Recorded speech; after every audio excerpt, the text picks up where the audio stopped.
Hello everyone, welcome to Sinful Gaming. I hope you're all doing well, I hope you're all staying safe, and most of all, I hope you're all fighting that war against the Grey. Hope you all enjoyed a little bit something different for the start. I figured out how to put some music on at the start, so that was pretty cool. Welcome to the Hobby Hangout. It is Warhammer Fest Day 2 today. Age of Sigmar reveals today. I am extremely excited. Hello Simon, hello Nick. Hope you're all doing well. Don't forget to drop a like if you're coming and hanging out. It helps everyone come find us all chatting here. I've got a bit of basing to do today. I'm not painting Age of Sigmar on Age of Sigmar Day. I know I'm disgusted in myself, but we have some cheapy paintbrushes here that we're going to be using to do some basing on an entire 100 Kingdoms army, because we're going to be recording our first Conquest Last Many Kings army battle report. And so with that,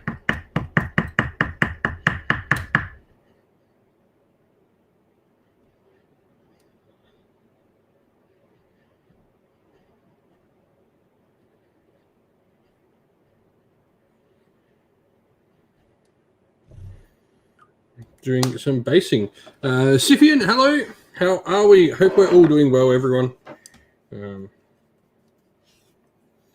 this is going to be some basing. Some green. Start my basing.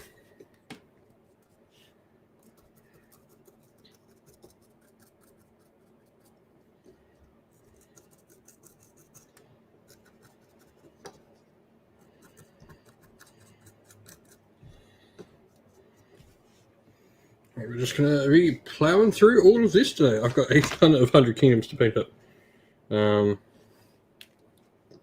Dried paint. I just got the wife to go get me some cheap hobby store brushes for this terrible, terrible job that kills paintbrushes, which is painting sand.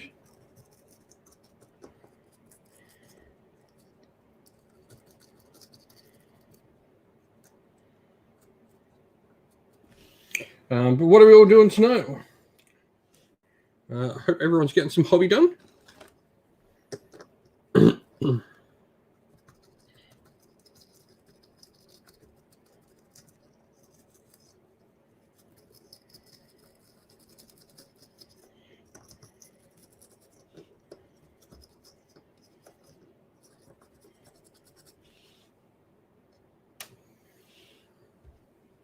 Well, I would hope for some Sylvaneth and Skaven. I think that's the thing. Yeah, no, it's yeah, Sylvaneth and Skaven, I think, are my hopes for today. Based on everything we've seen, does look like we're going to see them. I'm really excited for more Sylvaneth as a long-time Wood Elf player. Sylvaneth getting some love is awesome.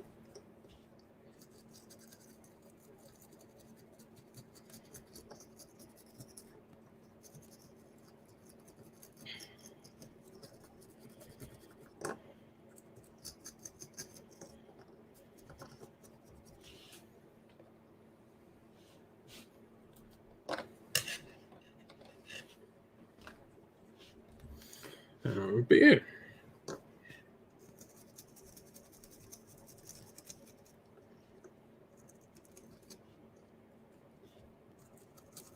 What is everyone hoping for themselves? What do we want to see today?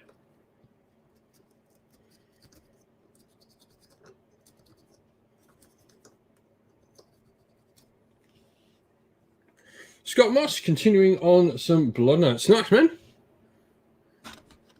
Blood Knights are pretty sweet.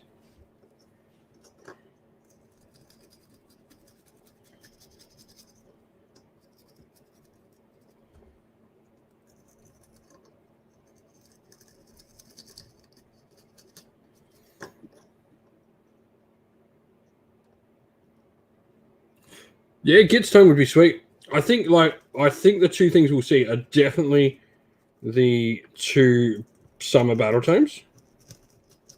Or winter battle tomes if you're Southern Hemisphere like me. Mid-year, we can go with that.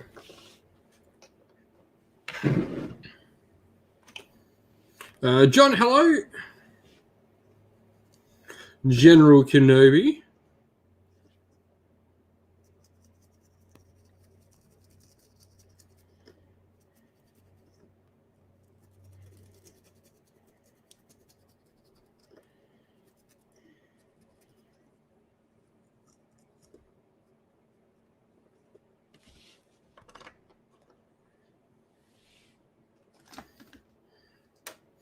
Lex, hello. How are we? Good to see everyone popping in the chat. Stormcast Primaris Lieutenant. Wait, I mean, we do have plenty of cool Stormcast limited edition models.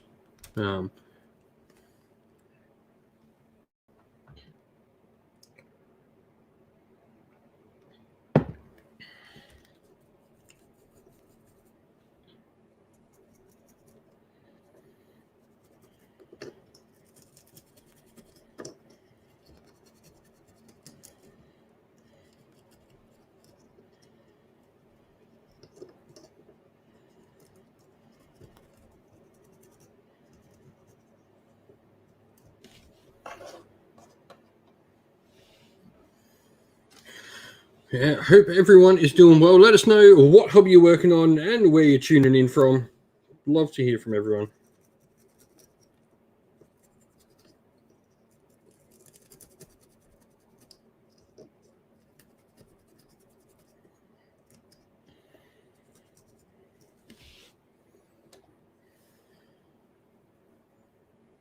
New Skaven hero would be sweet. Yeah, no, I'd love to see a new Skaven one. I would assume we're probably like thinking about it. Like we're probably likely see Skaven and Sylvaneth now. Fair warning to everyone: no spoilers in the chat. No one wants to see them in here. We try to keep spoiler free so we can all enjoy the reveals together later.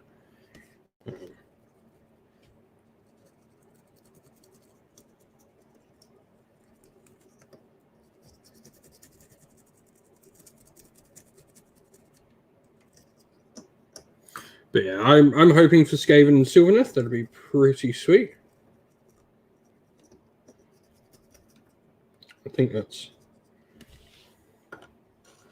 pretty common thought that they are both those battle tomes are coming. Yeah, yeah. Point updates are free. The 40k point updates, John. That was really cool. Like I said yesterday when we were live, I was really happy with that as a thing that's happening. Points for free just makes the game so much easier access for brand new people getting into the game. Like, people need to remember that the majority of people don't play match play, don't play competitive in any way, don't play how most of us talk about it on the internet. Just put some models on a table and roll dice at home. That is how most people play Warhammer.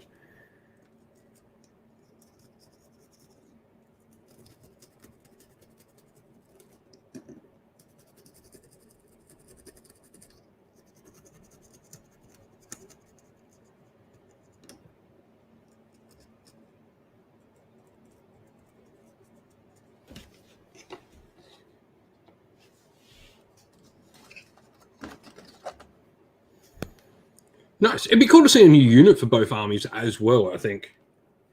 I think like that Nighthaunt box, how much cooler was that Nighthaunt box on the Nighthaunt half?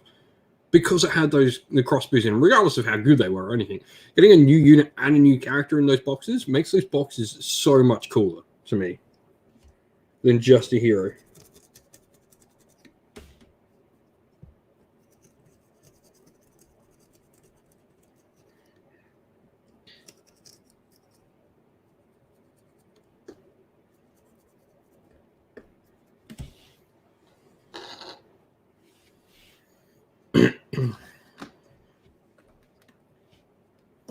But yeah, for those wondering, it is like a little way.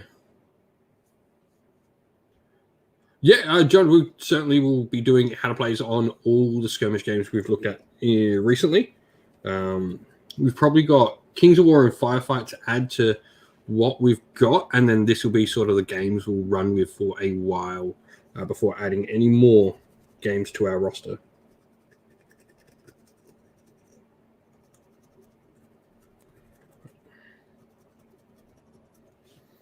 Conquest is about to get added. properly. You've seen the Start Collecting series start to come out for Conquest and all of that. Doing some how to play videos for that. 40k will be much more consistent going forward as well. I would say yes, Scythian. There probably were supposed to be more Vanguard boxes, but like the fact that Genestealer Cults one hasn't even come out yet, despite them announcing it, it says to me they're just running behind. Like, given how far behind, say, the Slave to Darkness book is, considering those leaks are out now, and that book's potentially not out for 6 to 8 months yet. I think they're just really behind, and they're just struggling to keep up. There's definitely probably issues with cardboard packaging. I know heaps of people that work in cardboard packaging and distributors for that sort of stuff, and they're having issues dealing with cardboard. Cardboard's actually like quite hard to get at the moment, quite funnily. So yeah, I just think there's just a lot going on. There's probably meant to be more out. I'd probably say we're probably only expecting a Fireslayer and INF one at this point. They probably wouldn't have released, although seeing as they've released jewel boxes, they normally don't like to release Start Collecting or Vanguard box type with jewel boxes because it competes with the jewel box. They want to make sure they sell all that jewel box stock and then bring out the Vanguard boxes. So it's likely we might not have actually been seeing them. And that goes the same for, we're probably not going to see Stormcaster and Cruel Boys get one for a while, just because they want to make starter box sales instead of a Vanguard box. I can get rid of that. Symbol Gaming will be live soon as well, can't I?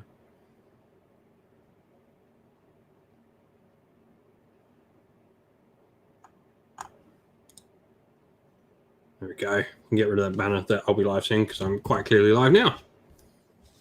But yeah, there's probably a chance that like they actually never were planning, just based on how they've released, because they've done dual boxes.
But yeah, like going back on John to talk about your stuff about like the Delta 10. So the aim is the games that I've got now, so which would be Kings of War, Firefight will be getting added because Mantic have graciously sent us out a copy.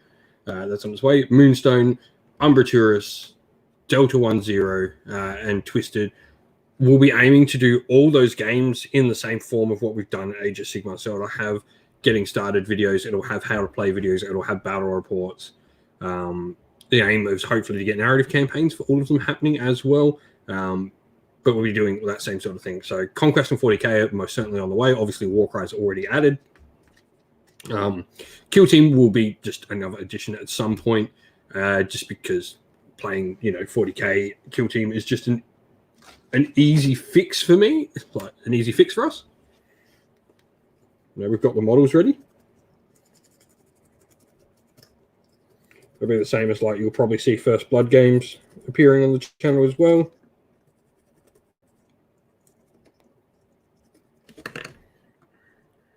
Fish Games, hello mate, how are we?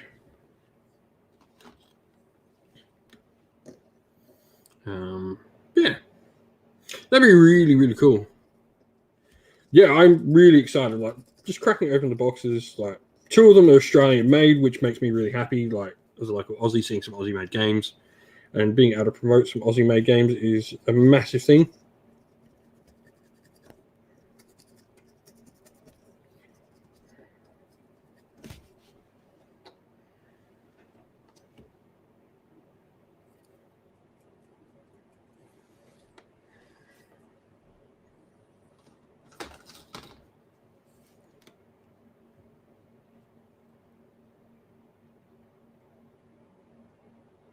That's Sylvaneth, quite clearly. Those banners are Sylvaneth. There were some Skaven ones that popped up. That would be why my predictions are what they are.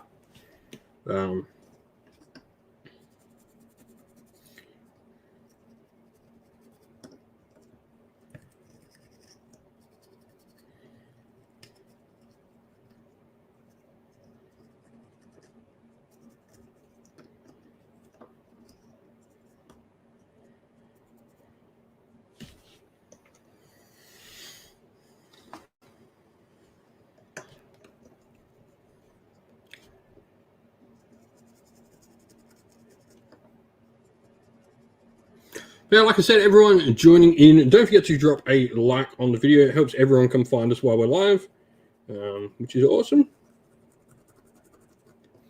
And for those, we will be doing this for the last 2 days of Warhammer Fest as well. So for box games and for Horus Heresy.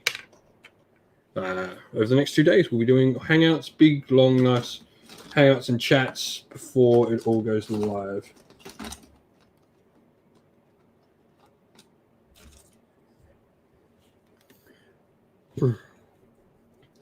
Don't forget, if you are a YouTube member, you get some cool little emojis, which Nick can gladly show you in the chat there. He's a YouTube member. A couple of bucks helps support us the channel, keeps us going, and allows us to put out more content for the games you guys love seeing on the channel.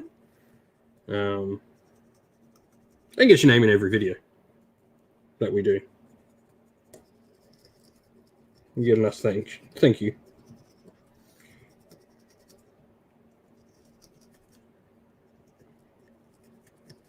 When you get to 25 YouTube members, I get to add more proper I can add some more proper emojis. Oh, nice. That sounds pretty sweet, Sadus.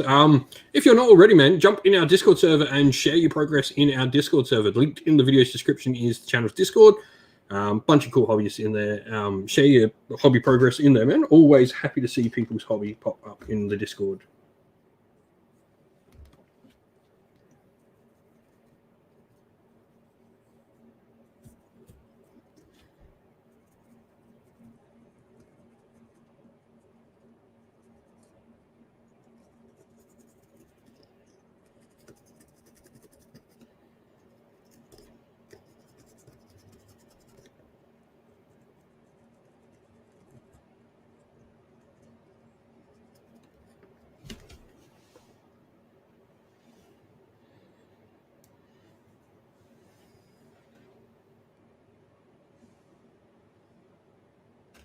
Yeah, definitely share your work in the Discord, everyone. Love to see everyone's work.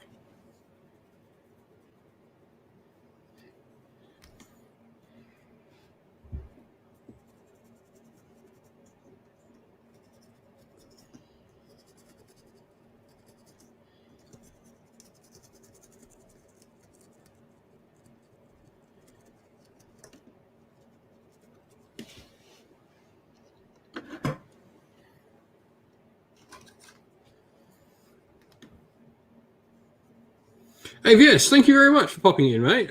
Glad you could. Don't forget to drop a like while you pop in. It helps everyone come find us while we're live.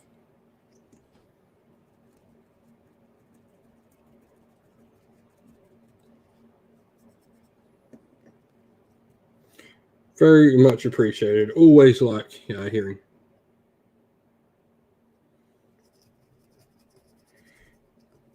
We started trying to add like a little bit of chatter after the battle report. Sometimes it is because, as many of us are fathers or parents, we're just trying to get done at the end of the games. Sometimes.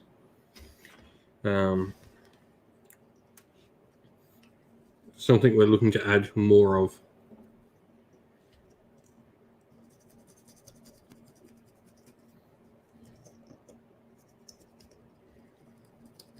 For us as well, not being too overly competitive of a channel, we're not really going to add too much tactical insight at the end of the game.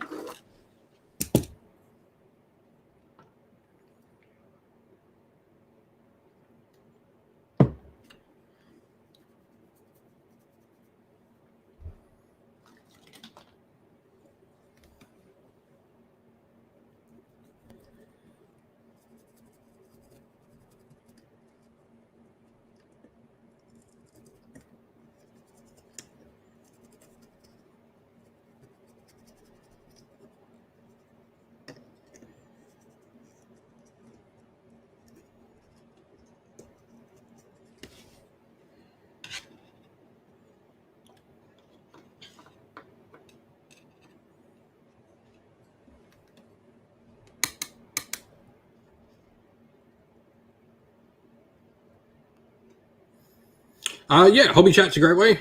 Great place to share all your hobby work in the Discord there. Scott.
But yeah, so what are people wanting? Scythian, I can't say I have, man.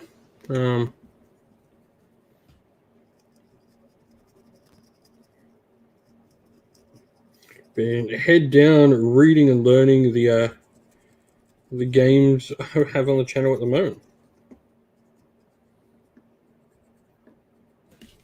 Not much time for anything else, really.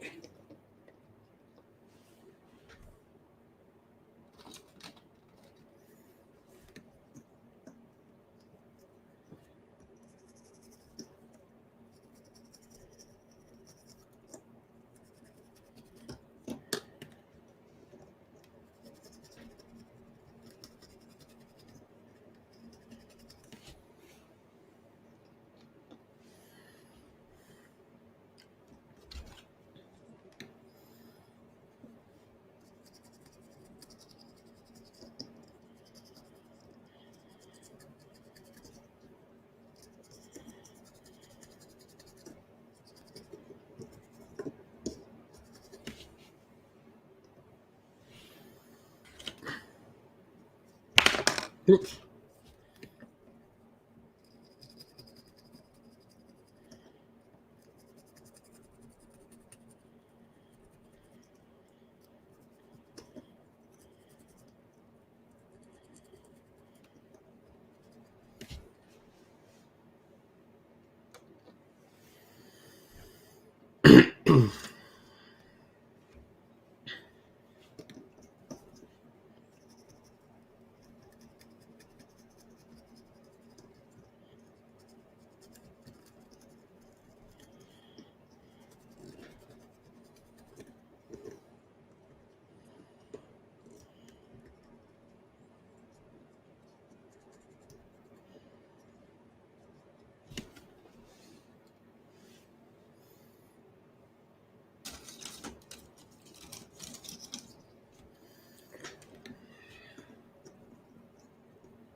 But yeah, so what are people hoping for in the reviews? We've got more people joining us now. If you've joined later, let us know what you're hoping to see in the reviews. Remember, we are trying to keep everything spoiler free in here for everyone, so we can all enjoy the reviews together when they happen.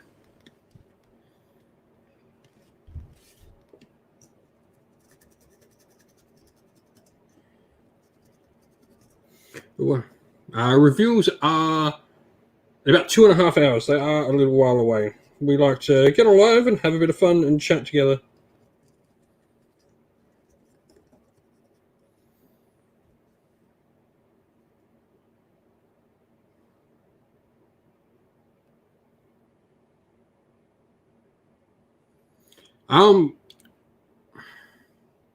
Rust Belt Blacksmith, hoping for Dawnbury. John, are there any hobby-related peripheral things that you think are just the bee's knees? Battlescribe, Best Case Pairing, Wikipedia, or are there any you feel you should warn us away from? For Age of Sigmar, I don't recommend Battlescribe. I recommend War Scroll Builder and using the app for free War Scrolls. For other game systems, I really do like Battlescribe. Just Age of Sigmar, I think War Scroll Builder is a much better system, prints out a much better list. Most tournaments will require you to have your list submitted in War Scroll Builder. If I was to talk about things that I think are really good for any hobbyist, AOS Reminders is fantastic for anyone getting into Age of Sigmar. And Pilot Potential is really, really cool, done by Kerry and that over from the Hobby Room. Pilot Potential, you can track your hobby projects and see how far you get on your percentage. You can, have painted, based, all of this sort of stuff. Really, really cool. Yeah, the 40k one for the Warhammer community one is for like open narrative play. It's fine for what it does there, but it's not going to show points. Maybe with the free points, it may get updated to show points. That might be something that we can look forward to for it. But yeah, definitely Pilot Potential for any game system is fantastic. I think I need to start using that more. It's just a hobby tracker.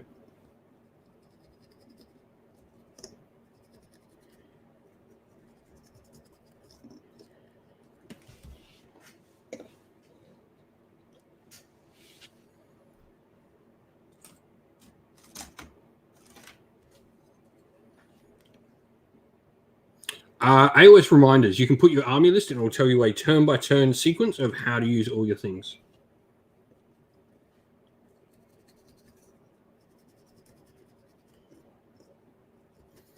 Tell you start of combat phase effects, end of combat phase effects. Really, really great for learning a new army.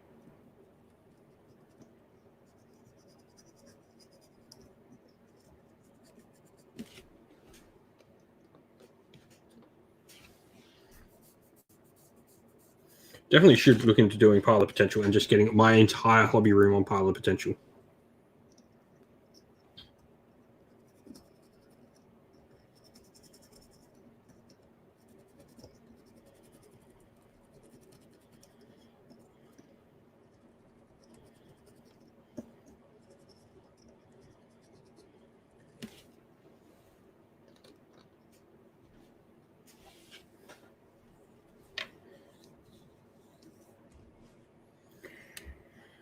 Just be 1 sec. I'm just going to go turn off my heater. It is getting rather warm in here. I don't know.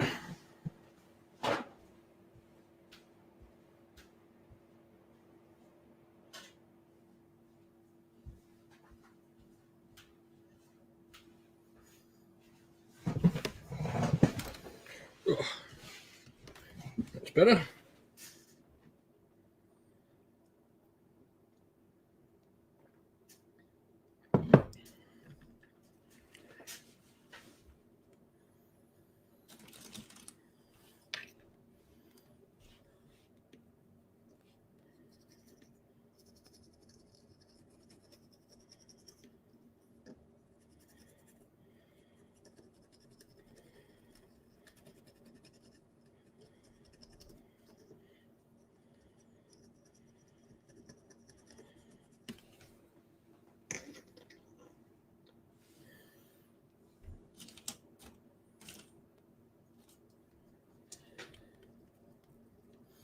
What's Australia like? I love Australia.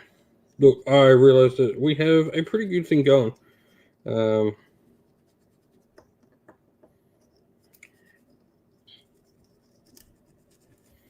Our lives were very unaffected by COVID. Because being an island, there's been, very fortunate that life is not the worst. We're not going through the greatest time like many places in the world at the moment. It's definitely not Australia's best years at the moment. But I don't think I'd want to be many other places but Australia. Terrible governments getting kicked out. Probably, hopefully, very likely to get a change of government over here as well, which will be really cool. Other than that, everything but magpies is pretty cool. I hate magpies. Swooping season is not fun.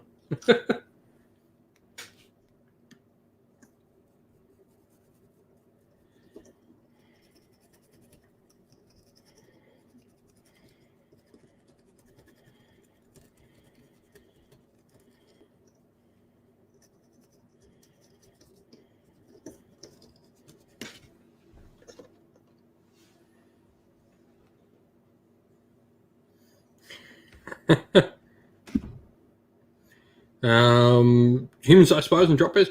Yeah, spiders are much bigger. I've seen huntsmans the size of like dinner plates. I do not do spiders. Spiders can go die.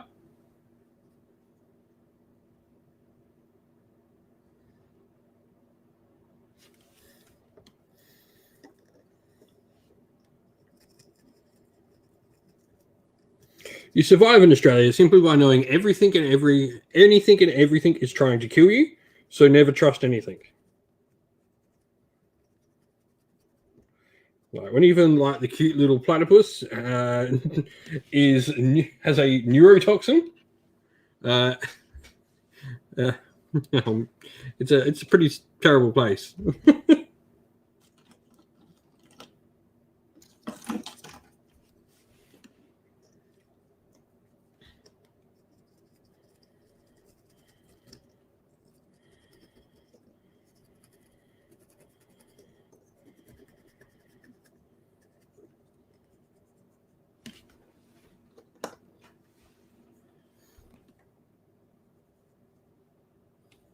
Yeah, no, don't like spiders at all. Spiders can go get stuffed.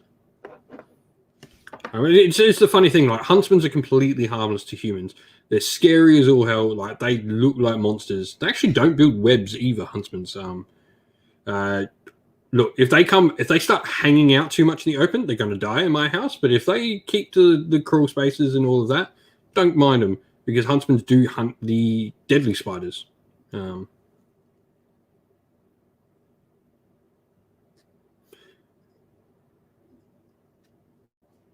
Yeah, platypuses are like incredibly poisonous. They're not lethal.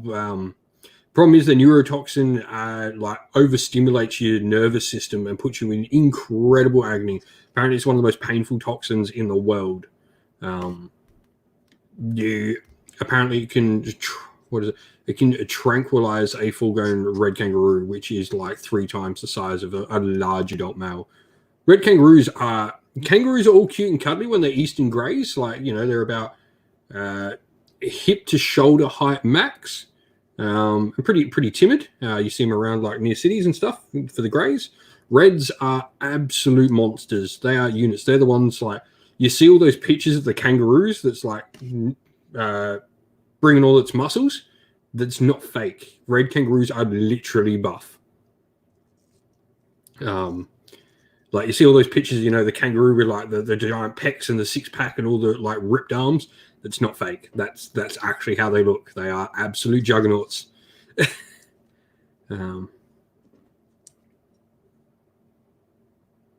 It's actually the males that have the neurotoxin, Nick, not the females. But yeah, you got it there. Pinky finger.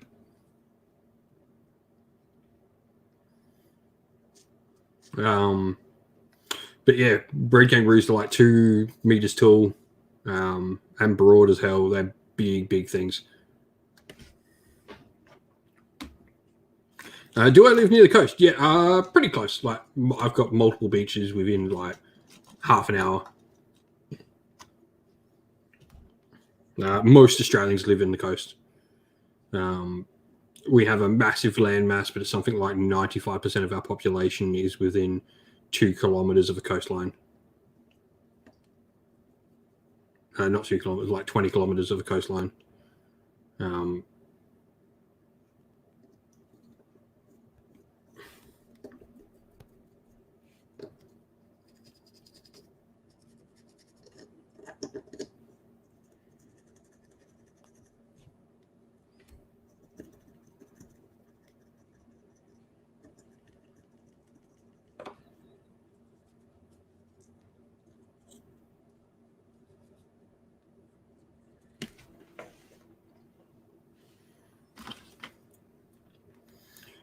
I hope so, Davis. I hope so. And Daniel, hello there. Welcome.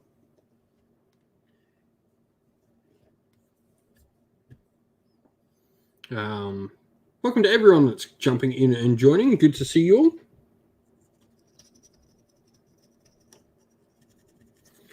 Yeah, Australia is... I have this chat nearly like every stream, every long stream. Australia animals. Because there's so many amazing ones like that people just don't know about. We are like... I find it sad. Like, we have such a unique ecosystem in Australia. I wish more people learnt about the animals that we have. Because so many think people don't realize like so many different cool animals that we have in Australia. Yeah, days were pretty good. I recorded another Age of Sigmar battle report. We had Beast of Chaos versus Flesh Eater Courts on the channel. We're recorded up for the channel, so they'll be out sometime next week. Other than that, I gave the wife some time out for letting me play Warhammer. She went and got her nails done, so I had some time with the kiddies today. Listened to a bit more of the Jane's Eye audio book, which was really cool. I'm trying to paint up my Elder army, so normally when I'm trying to get like a big army project done, I find finding some audiobooks about a particular faction are really fun.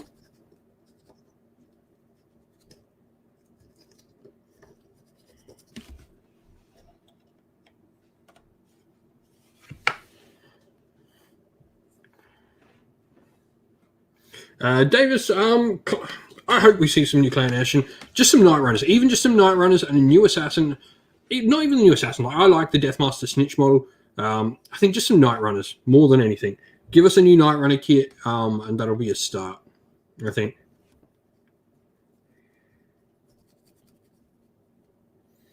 No, I don't think we'll see a big, massive release. We can freely travel to New Zealand if we want, man. Australia and New Zealand. We can actually go work in New Zealand for free. I don't know where you're from, but if you're like an EU member, Australia and New Zealand are pretty similar to how the EU works in terms of like the relationship between the countries.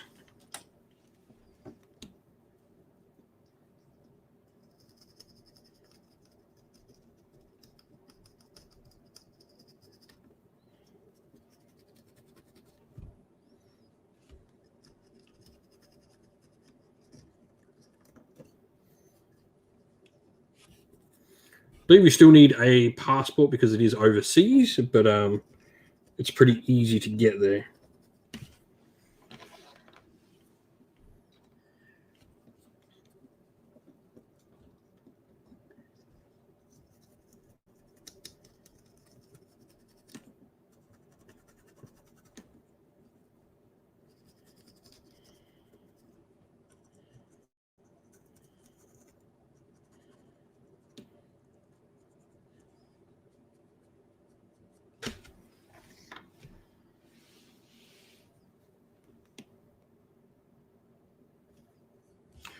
He started a City of Sigmar army with an Anvil Guard and Broken Realms and Wrathy boxes, added a Sorcerer and Unit of 5 Dark Riders.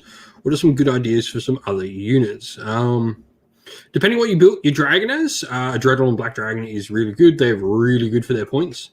Cold on Riders are really, really solid as well with 3-up save, meaning you can have 10 wounds on a 2-up save when you use like all that defense on them, or Mystic Shield is really, really good. Adding some Scourge Runner Chariots are really nice as well. They provide some good shooting and good range.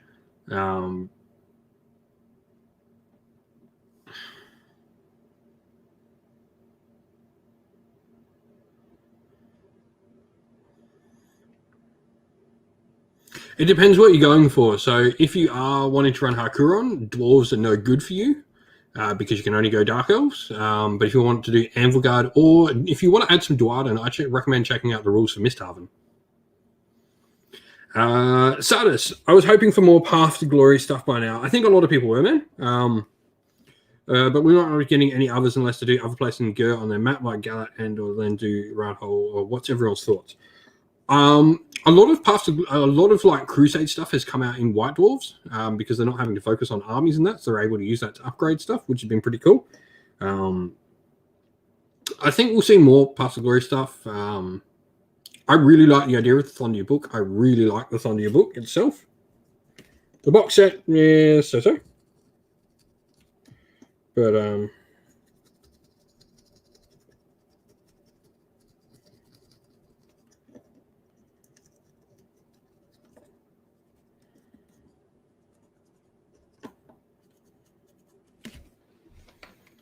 yeah, I'd love to see more Path to Glory stuff. Well, I think we will see more.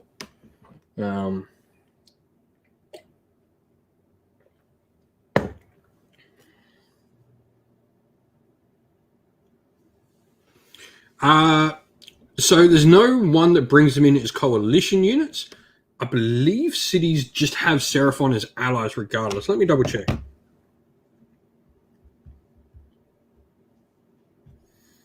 Go into the app, but I believe like all cities just have Seraphon as an ally. I think.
No, cities do not have Seraphon as an ally.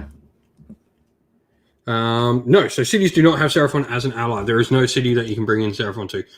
Nothing stopping you in narrative play if you're doing a cool narrative campaign for making a reason for it. But so all cities get Stormcast as coalition standard. And then there is Caradron Overlords in Tempest Eye, Sylvaneth in Living City, Daughters of Cain in Hakuron, Lumineth Realm Lords in Settlers Gain. I think that's it. But then Daughters of Cain, Fireslayers, Ideneth, Lumineth, Caradron, Stormcast are all allies. Sorry, Stormcast aren't allies, they're only coalition allies. But there's a bunch of allies. And normally the ones where you are coalition, you can't take the thing as an ally. So like Sylvaneth can't be an ally in Living Cities because they're coalition. So it stops you being able to double up. But it does mean in something like Living City, you can have, say, you could totally have this as a legal like formation of one Cities of Sigmar unit, one coalition ally Sylvaneth unit, one coalition ally Stormcast unit, one allied Fireslayer unit. Because that would be 4 units in total. Yeah, Lumineth can be in the Settlers game, which is in Broken Realms Techless.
No, allies do not get any of their allegiance abilities, and so and neither do coalition allies.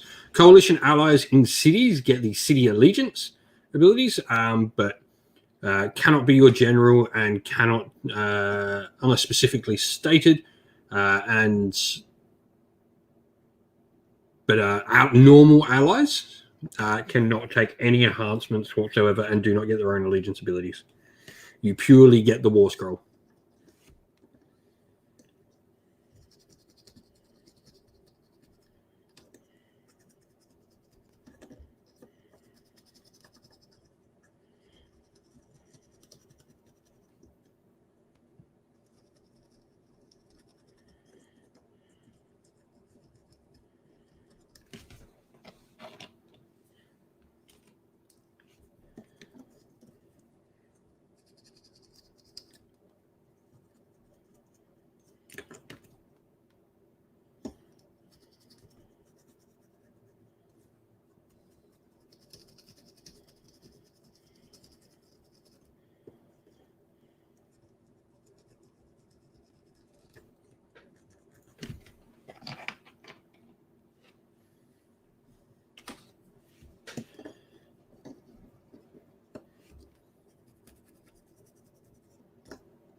Would Woodduckers have their own faction at some point if Malarian comes into focus, or do you think that Malarian would just be cities of Sigmar? I actually have a feeling Malarian may go into Daughters of Cain. Him and Marathi have always been together. It's not the first time we've seen gods joined, like Tyrion and Teclis are both going to be Lumineth. So I don't think it's beyond the realm of possibility.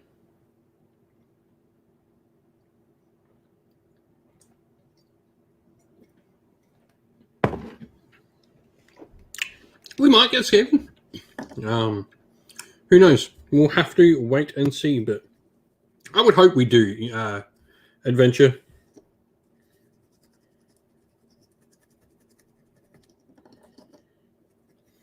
Robin, hello, mate. How are we?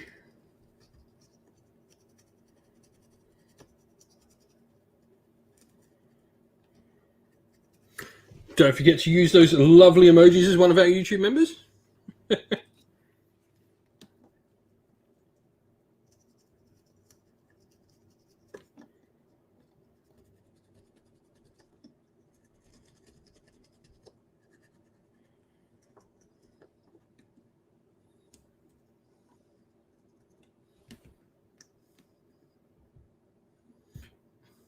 Oh, nice little Aussie Shepherd.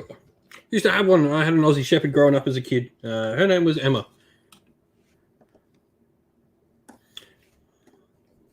I don't think we'll see an Eshin army. I'll say that, Davis. I think you're likely to see a unit and maybe a character. If anything, I don't think any too much more. I'm really excited to see like 40K's reveals yesterday. I will say, like, I was really happy with 40K's reveals yesterday.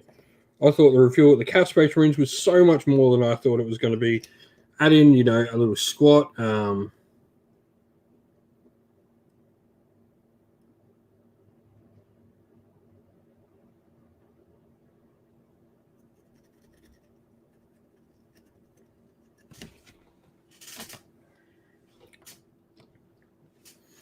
But yeah, no, I was really, really happy with.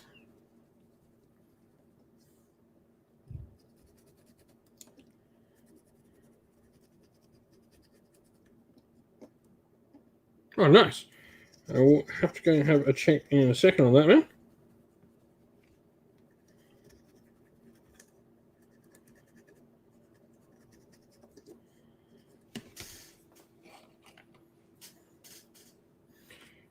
But yeah, I was really happy with the Warhammer 40K reveals.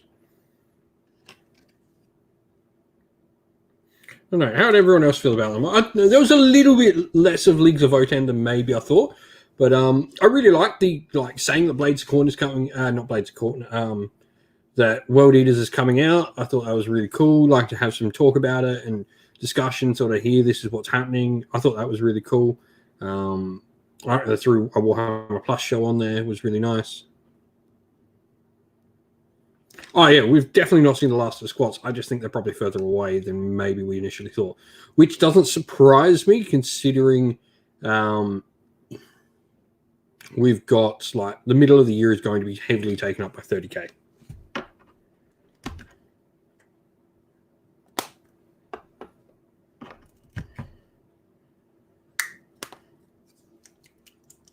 Yeah, the Demon Prince was absolutely awesome.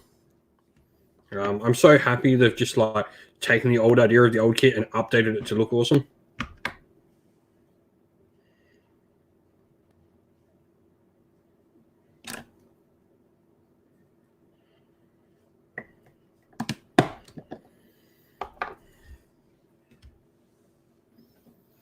Yeah, Kill Team could be like that's a good shout, Nick. Definitely, I think we could see a Kill Team.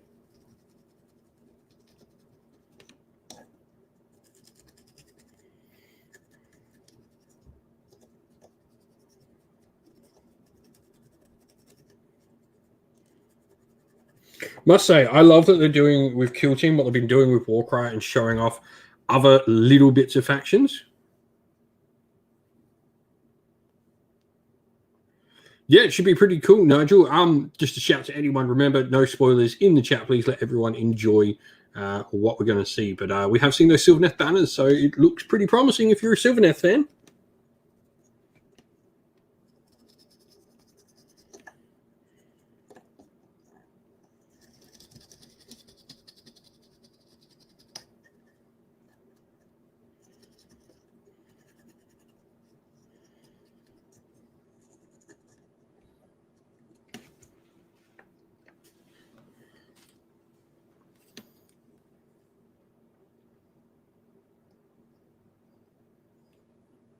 That could be really cool. It's like a new Kill Team.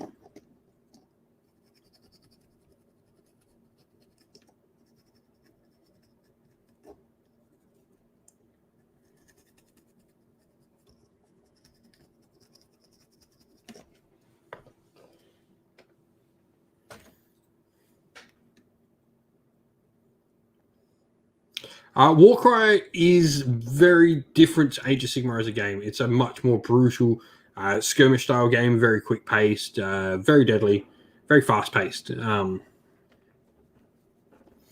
It's effectively set in a place called the 8 Points, which is a place that sort of links all the different realms of Warhammer Age of Sigmar together. And mostly it's built with the idea of warbands fighting over the spoils and trying to do stuff, but you can use all your normal models in there. They just have different rules.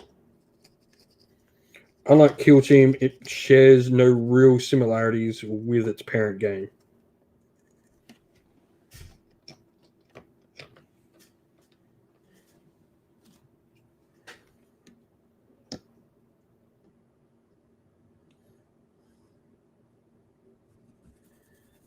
We're probably going to look to do how to play properly at Warcry and AOS and all of that on the channel. So we do have Warcry battle reports up that you can go check out if you'd like.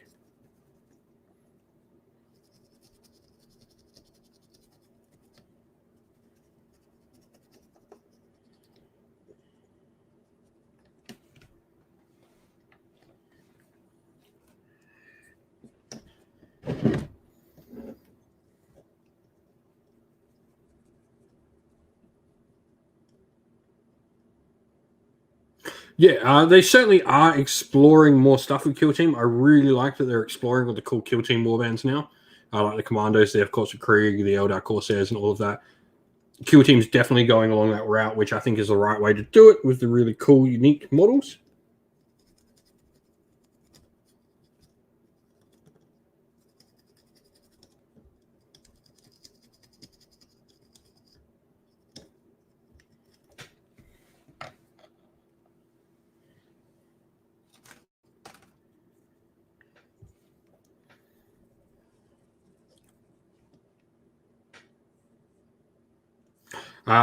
Yeah, so Ogre Myrmidon, he certainly is usable in Warcry. He's not something you'd probably start off with in Warcry.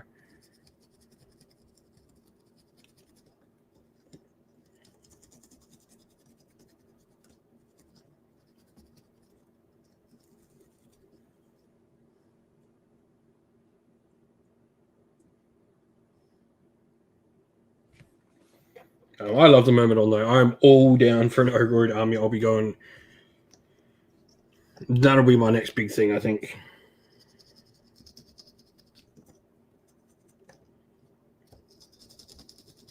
Tell my wife all I want for Christmas is a new Ogroid.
Yeah, put that last crossbow in.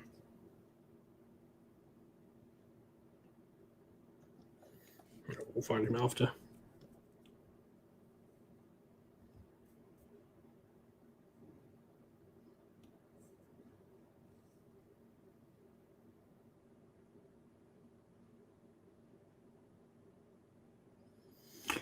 Yeah, not a lot of people would really know. We've seen some leaks from that book, but not an awful lot.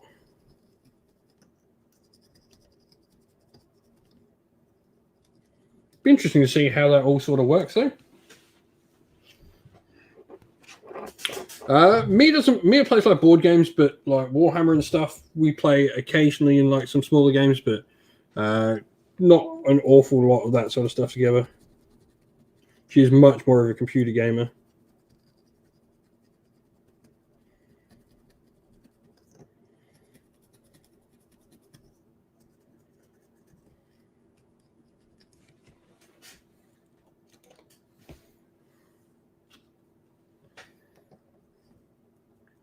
Hey, Broken Chef, how are we, mate?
Just woke up.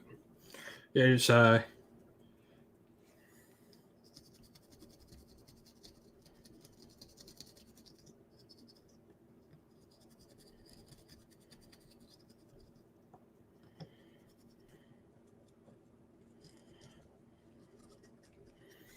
today's going to be the slog one, I feel. Tomorrow I've got a little bit more of a sleep in.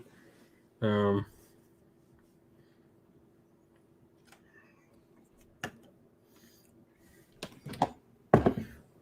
on to energy drink now.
Yes and no, Davis, is the correct answer to that. During the Broken Realms saga, Marathi attempted to achieve godhood by stealing a bunch of ancient elven souls from the belly of Slaanesh. And she succeeded in attaining her godhood. However, when she attempted to eat a particular soul that many would believe is the one character Marathi ever actually loved, she faltered for a second, that character being an Aryan. And that turned into a giant flaming sword, sliced her soul in half, and now she is two creatures at the same time. She is now Marathi Kane, which is the beautiful elven goddess you see, and her real self, the Shadow Queen. So she is both 2 and 1.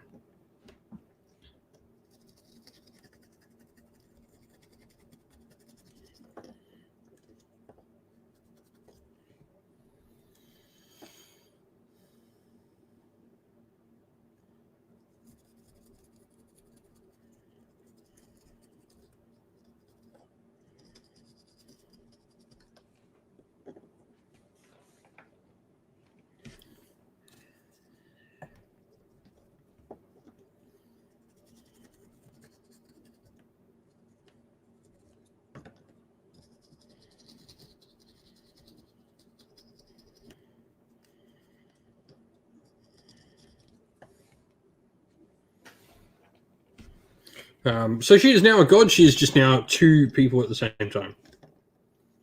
Her soul is rent in 2. Now has her facade, which is the true her, but her inner self is now on display for everyone to see.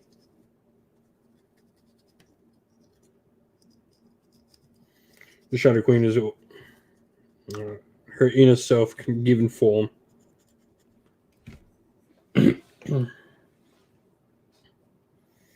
I've almost finished all the green on all the infantry. I've got my knights next, and I'm going to go find that one other crossbowman. He's somewhere.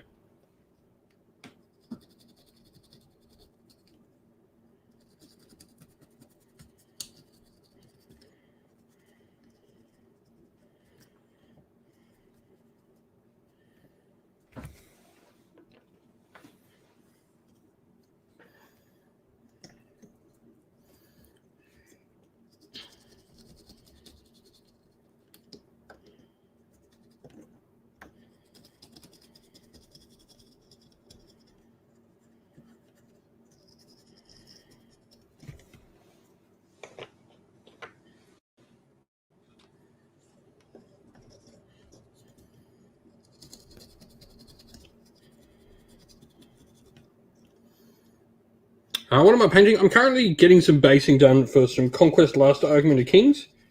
Because me and Nick are going to record our first battle report, so I'm going to get these guys based tonight.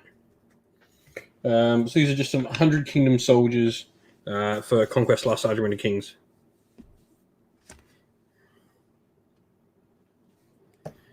A cool rank and flank game by Parabellum War Games.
But yeah, a really fun rank and flank game I quite enjoy.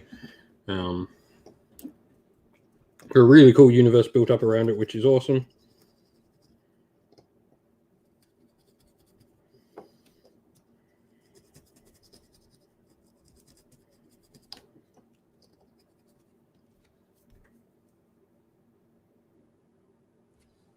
Oh yeah, it's this Thursday, so.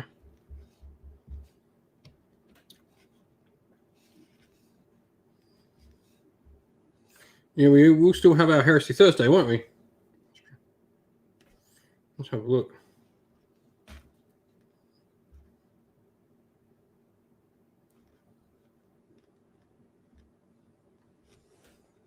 Oh, he's cool.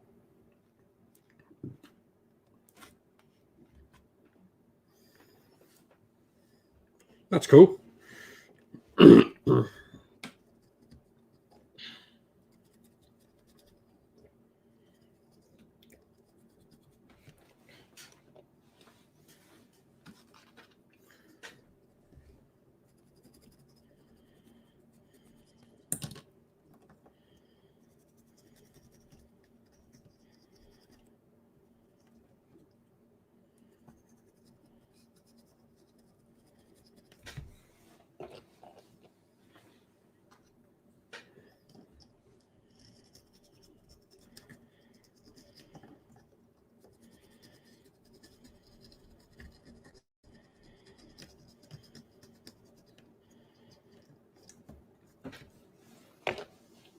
Right, I'll be back in a sec. I'm just going to go check on my bench if I can find this other crossbowman.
Annoying. Misplaced a crossbowman somewhere. He'll rock up.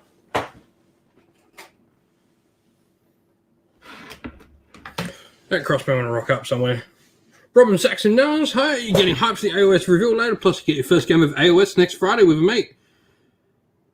Oh, nice. That sounds awesome, Robert. Awesome, man. Welcome to the hobby and getting some games in.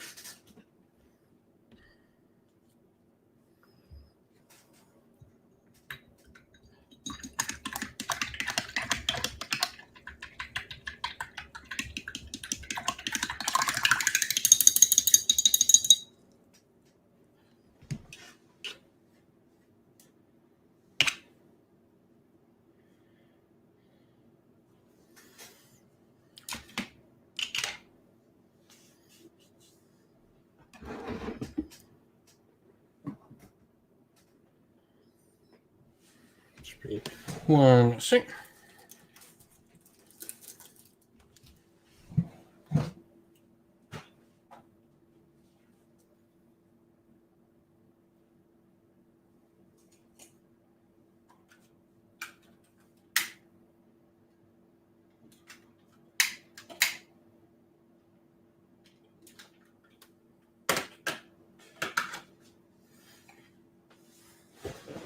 Alrighty, back to painting.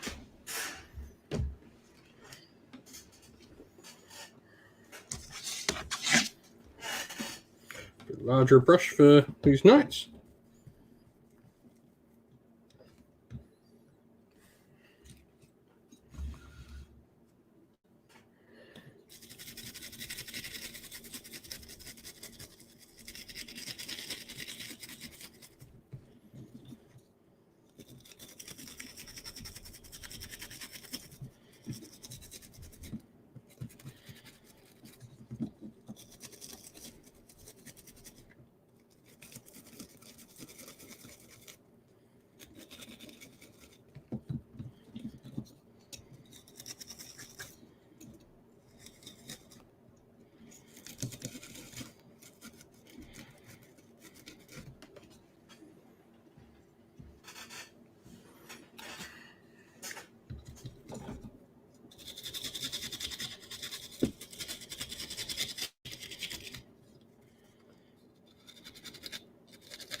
So beginning in 2022 with a Luminous box and Dominion last summer, played half a dozen games of 40k with Necrons, but I'm so hyped for AOS. Old fantasy player coming back. Awesome, man. I'm an old fantasy player myself. Really, really love fantasy. I'm looking forward to the old world coming out whenever that happens to be in the next 5 years. But Age of Sigmar is a different beast. As long as you look at it as a different game and don't try to think of it as fantasy, you will enjoy it. It is a different game. Scratches a different itch, but really, really fun nonetheless.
Brandon, so things will kick off in about an hour and a half.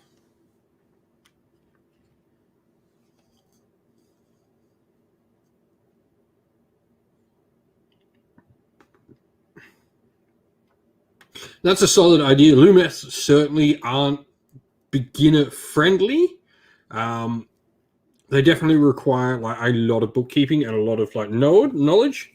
Cruel Boys is very much put buffs on units, make units do stuff, which is really good for a beginner. Cruel Boys can be a little bit unforgiving, just because they are like they do a lot of damage, but they do go down pretty easy. The cool thing about collecting Cruel Boys is you can move into other forms of Oryx which play differently. You can have Bone Splitters, which are much more Horde, or Iron Jaws, which are much more tougher, which is really cool about like Oryx. And you can play Big War, which mixes all three together.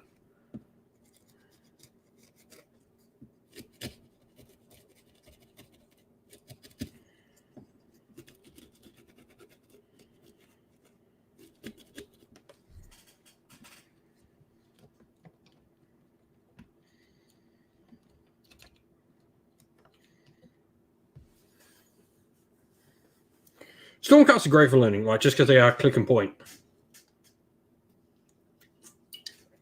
And that's nothing against Stormcast. That's how a starter army should be. Starter army should be put on the table, do the thing. And both Cruel Boys and Stormcast do that, which makes them both good starter armies. Stormcast a little more forgiving. And Cruel Boys are forgiving and you generally have redundancy armies as well. Oh boy. Well, that sounds like, oh boy, that sucks. Well, hopefully you can just hang out here with us for a little bit, oh boy, and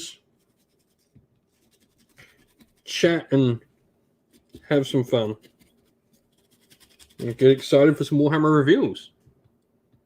Don't forget, if you're joining us live, everyone, drop a like. It helps more people come find the Hobby Hangout and chat with us and join in our bit of fun.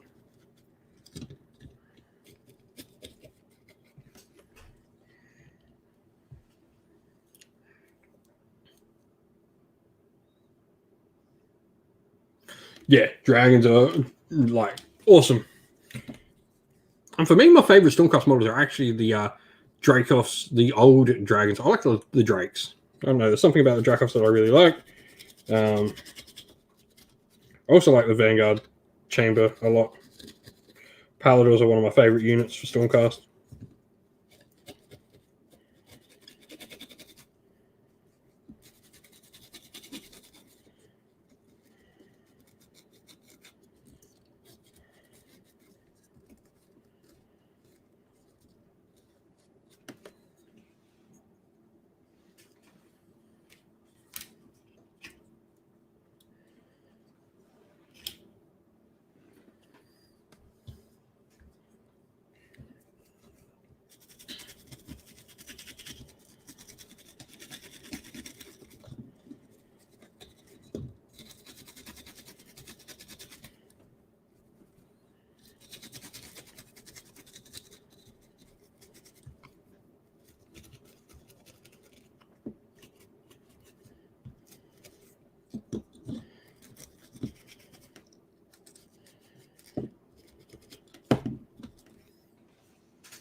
And that is all of the basing done.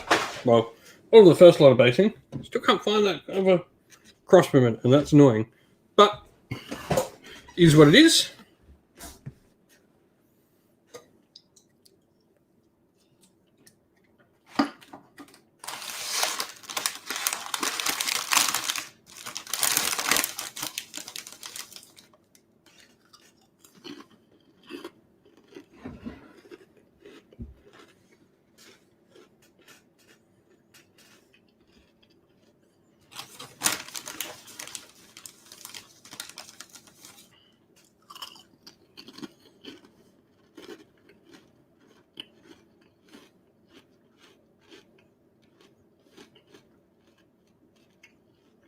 Alrighty. On to the next step.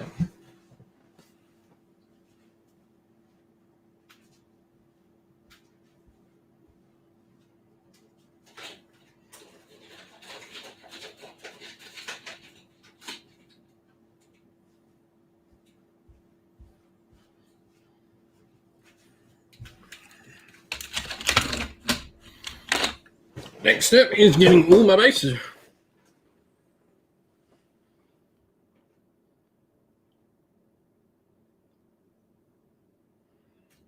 I have well over 1,200 of 100 Kingdoms.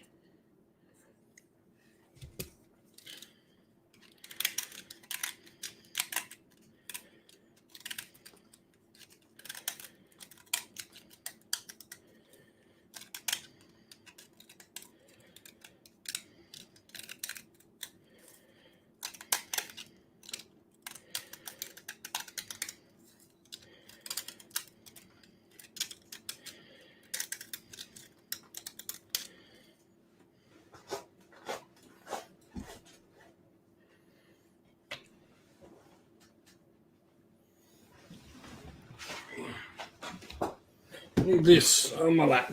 Is what I'm doing.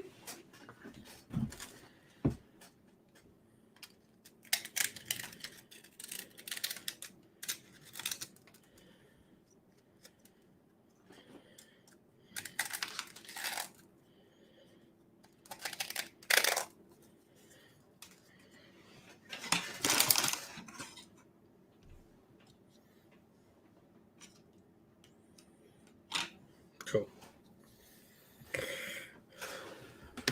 So what I'm doing now is I'm just simply scratching out the bases. So we've got all these, we've sanded them, and now we're just going to make sure it's all level so the models fit in.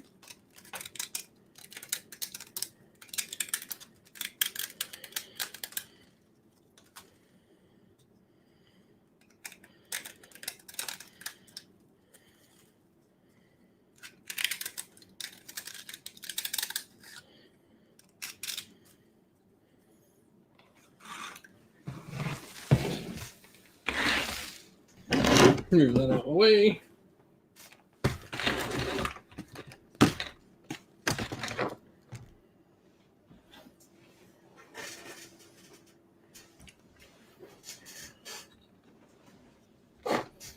Going for black and gold Necrons with neo green weapons. Nice, man. That sounds awesome.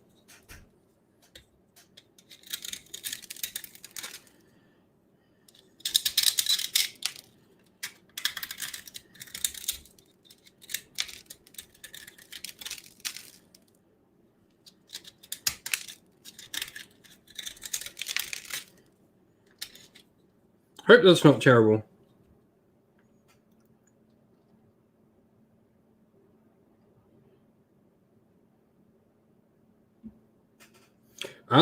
Yeah, those Chaos models, I think, in my local gaming group were universally loved.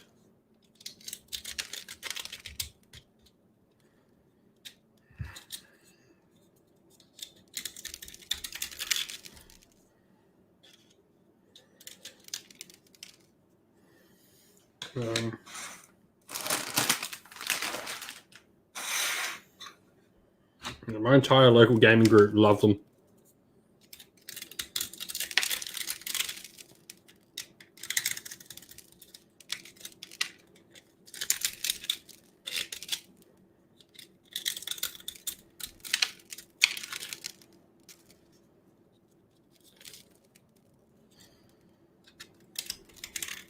I think once you see them in like some grimdark color schemes, I think anyone who doesn't like them will like them from that.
That's fair. Just not a fan. Yeah, dude.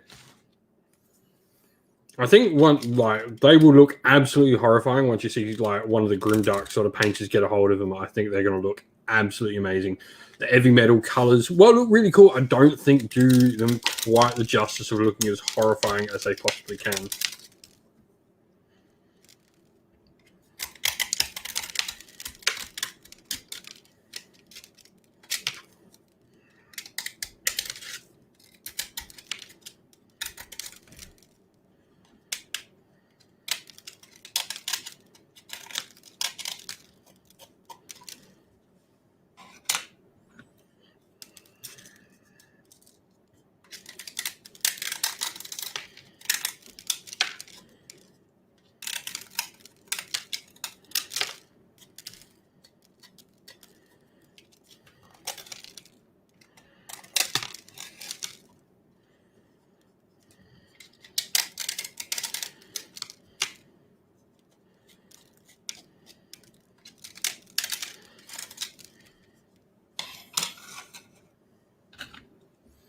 Can't wait to see the World Eater's Demonic Anger and Pyromac at some point. Also, yeah, there's going to be so much sweet stuff.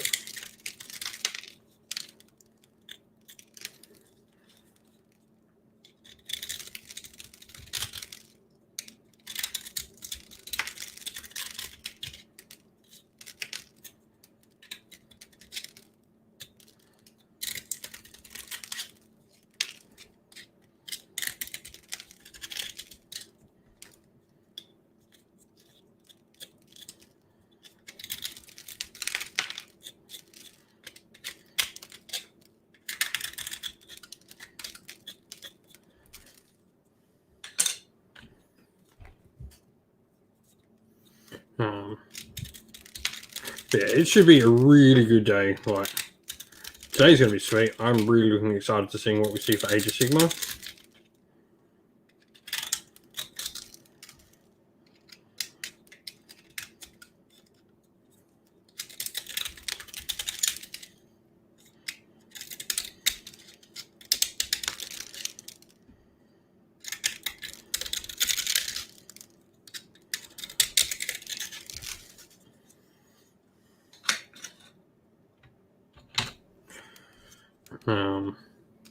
Yeah, what else are people like? So tomorrow's the interesting day for me because I think we're probably going to see that Horns of Hashut Chaos for Warcry. I think that's what that's going to be for Warcry because that was sort of the one that I was really unsure on.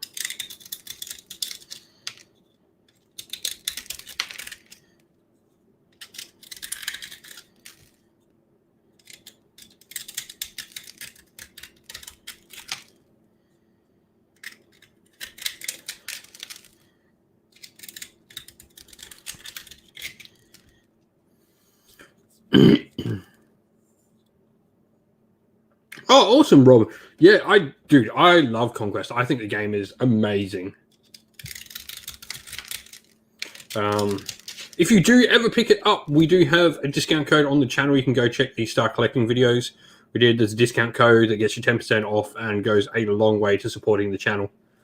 Helps us get more stuff to show on the channel.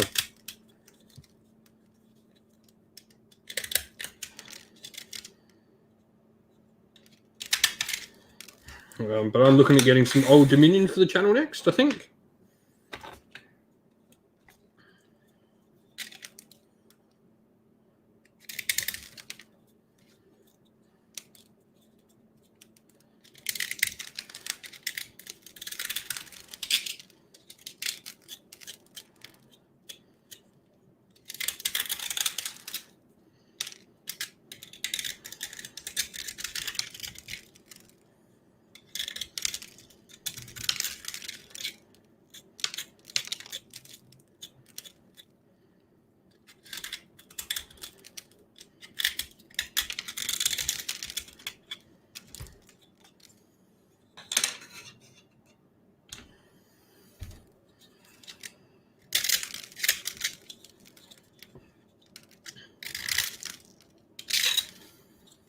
But we should have, over the next couple of weeks, we should have our getting started with the starter set videos up on the channel for Conquest, which will be fun.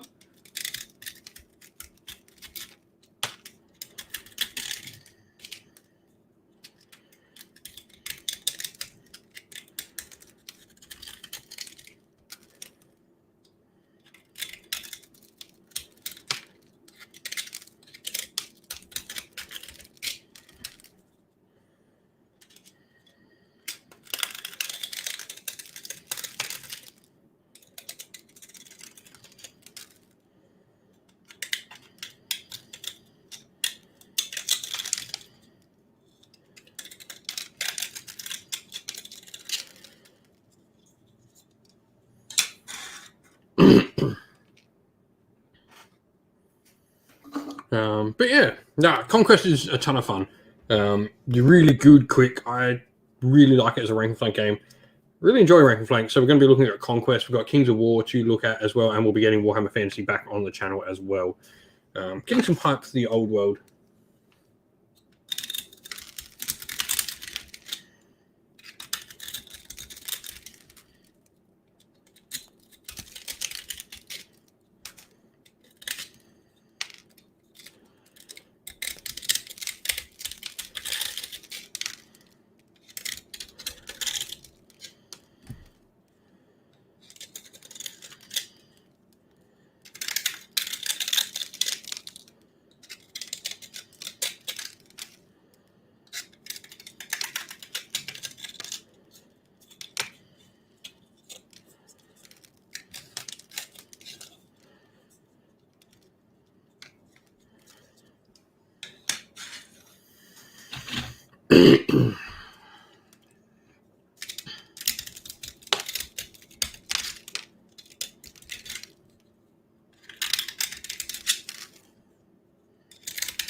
Yeah, I'm looking forward to being able to share Conquest with people a bit more on the channel, which should be a ton of fun. But like lots more games, we've got so much. Like Moonstone, I can't wait to get sharing. Same with Umbraturus, both of which I think are very, very cool games.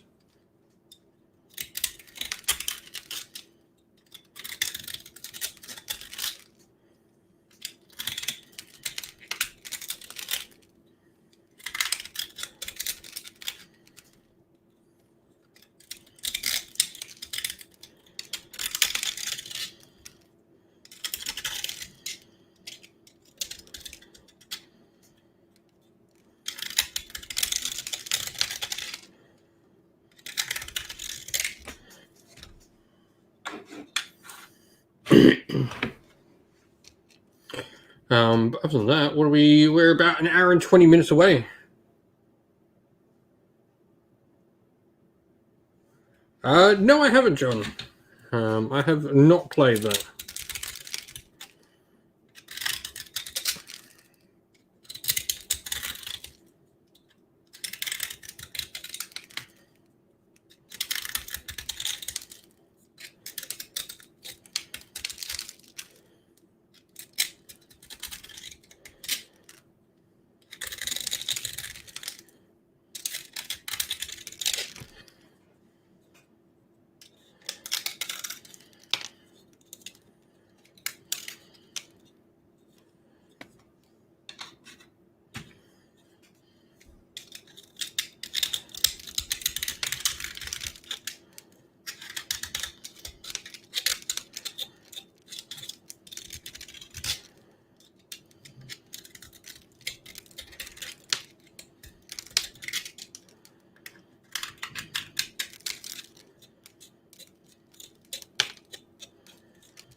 No worries, Robert. Thank you very much for popping in.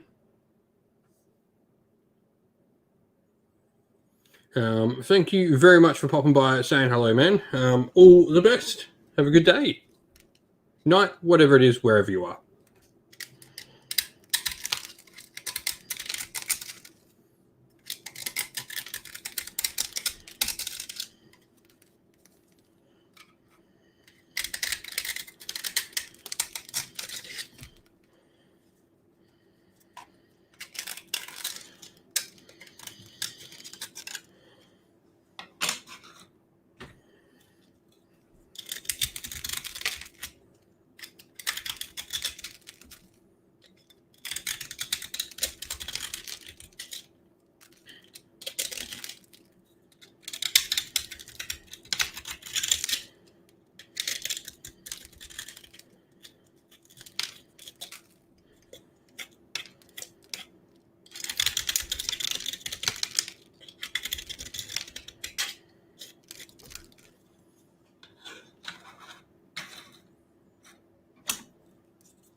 Oh, it is late. Had a long day today, and we're going to get these bases done. We're going to get my 100 Kingdoms on the table.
So, those in the chat, what are we all up to now? Are we still hobbying, or are we doing something else? We moved on to a new project?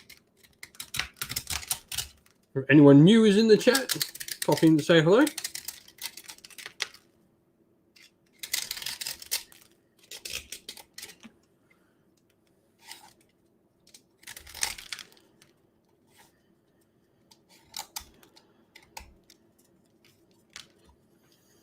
Right, so 1, 2.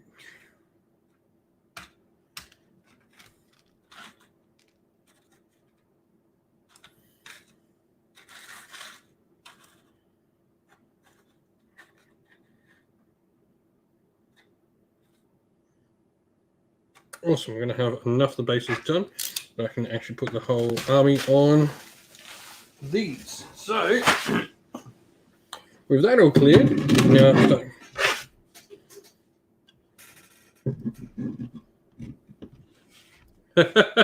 think you need coffee?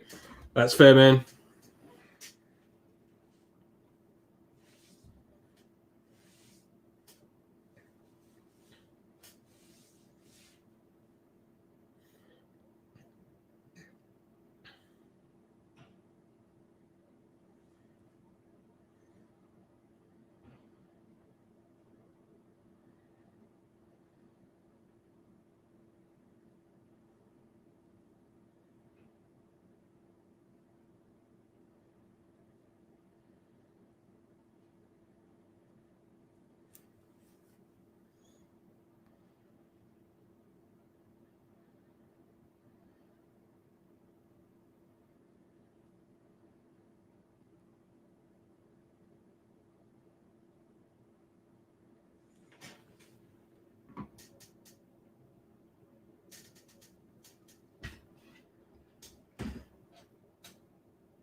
I work with the dog. Oh, nice.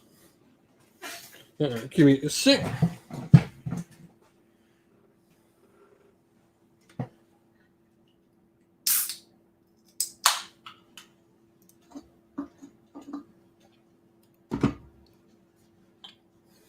Alrighty.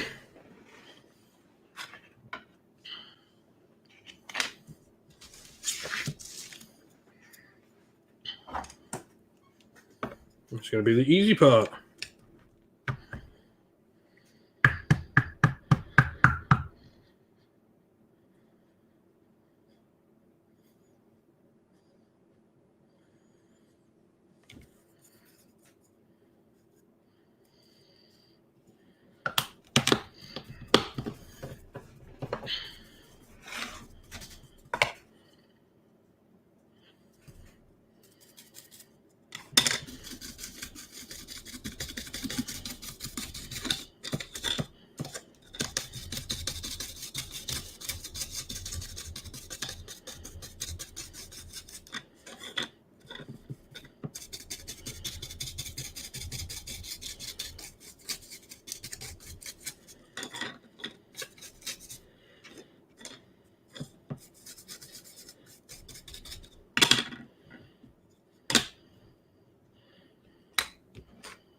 So we're just working through doing all this spacing now on the movement trays for Conquest.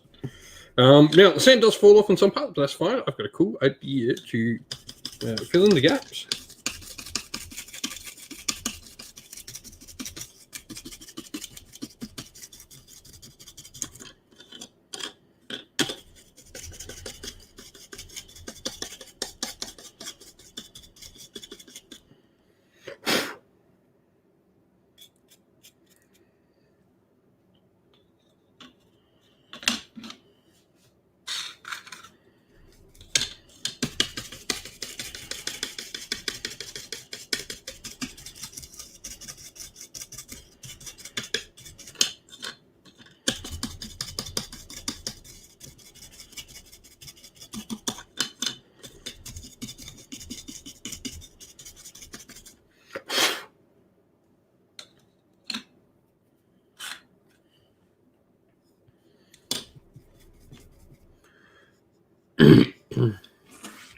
Oh, nice. Yeah, Elder Scrolls is a great game, man.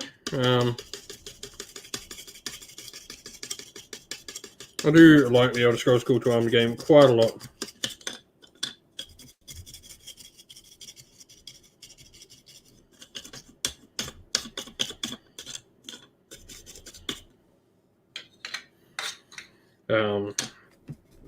What's cool about it is you can pick it up. It can be played solo, man. It can be a solo play game in delve mode, which is really cool.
So what I'm going to do in the bits where the sand has come off when I've been scraping away, I'm going to get some Agrellan earth in the middle to just give a different texture to the bases.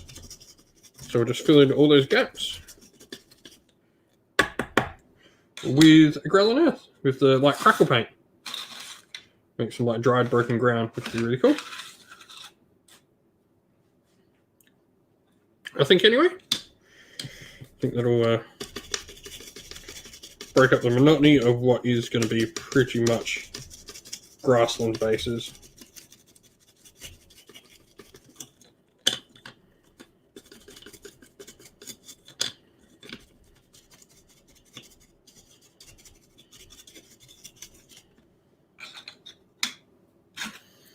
So, I'm going to wait for the green to dry, because I've got to do a dry brush of a different colour over the green. Do a brown dry brush over the top to just break up the green, and then we'll add some flock and the Agrellan earth on these first, and then we'll add flock to everything, and then they are all done.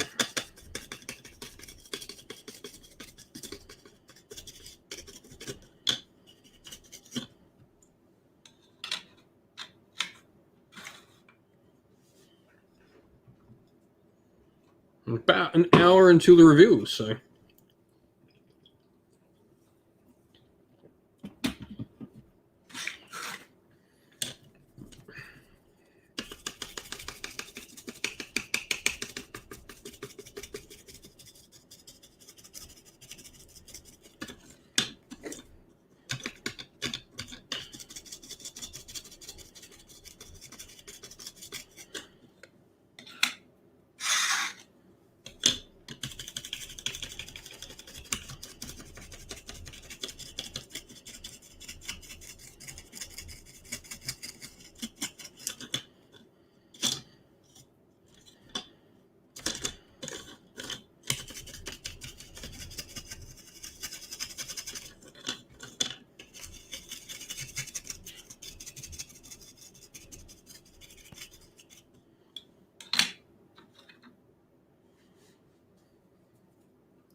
But yeah.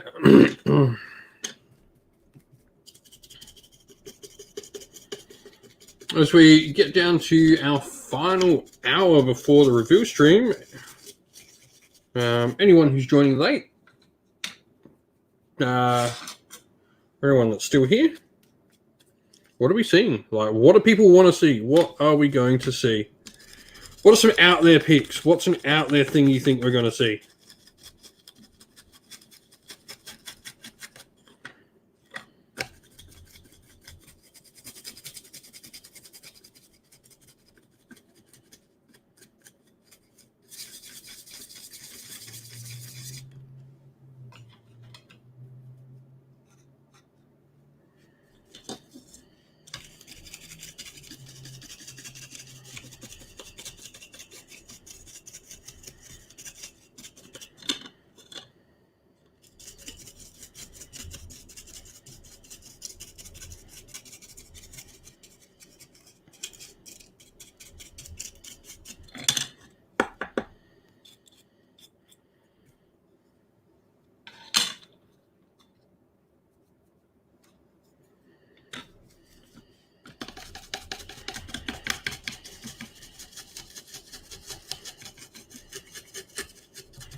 Clanish to make a comeback cam. Nice. Daniel, I'd love to see some different models for Fire Slayers, not dwarves on foot. Skaven Molder or Pestilence. Awesome. Yeah, I think like Sylvaneth is definitely a big one for me. I'd love to see some Kernothi added to the range.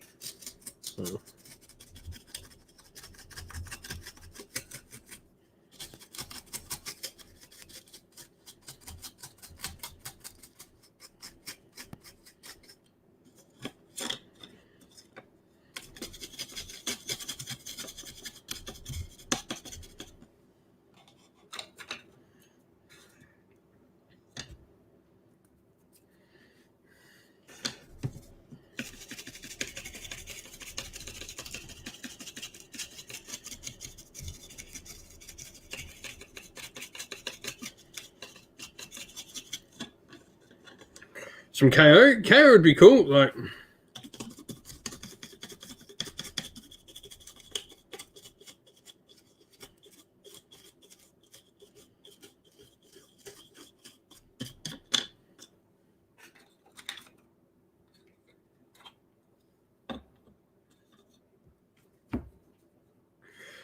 no, I'm doing some 100 Kingdoms at the moment, man. I'd love to get some Joy-Con on the channel. Probably our next Conquest army. I've got Spires already. We'll probably be looking at Old Dominion next, I think. Get the new hotness on the channel.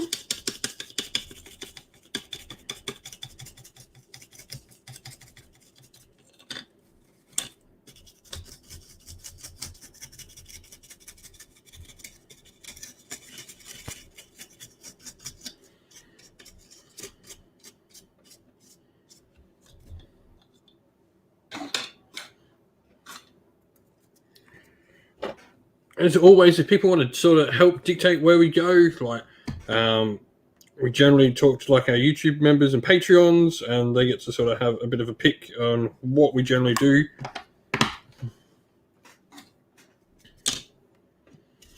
With channel funds and all that sort of stuff.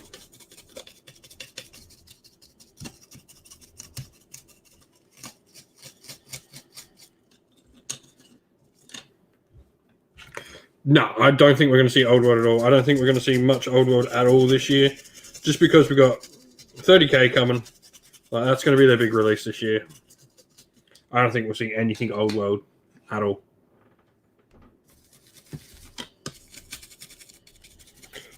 They're pretty clear on what the dates are. They've also said, like, on a bunch of social media, there's no Old World coming this week.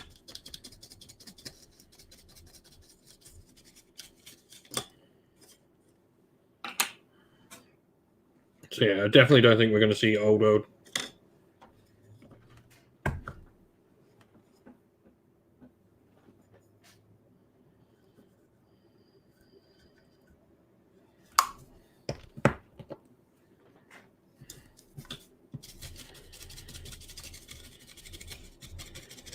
Probably not seeing Ogroid for a couple of years still, I don't think.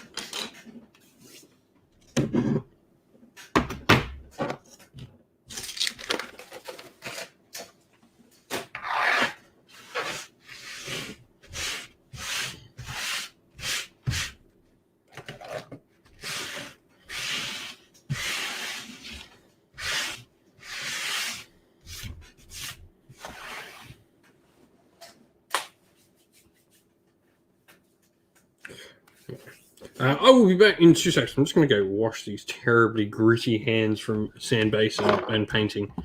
So we will be back in a second, everyone.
Alrighty, we are back, everyone. Thanks for waiting on me. I'm so happy I found that little music button. They added that to stream mode, which is pretty cool. So, you know, we're waiting to come live. You can have some music playing.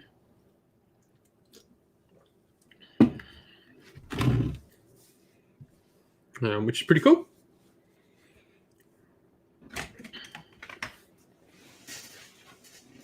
Now, one of these brushes, though.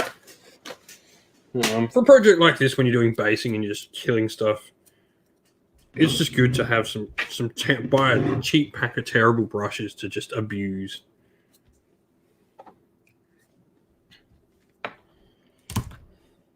Don't have much spongy brown, so we're going to have to look. Let's see what browns we have.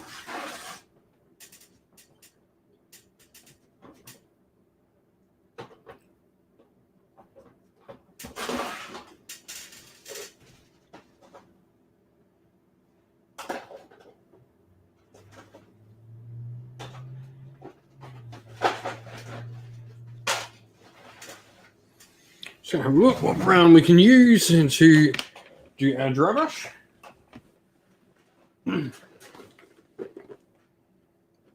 Not dried bark, that's a bit too woody.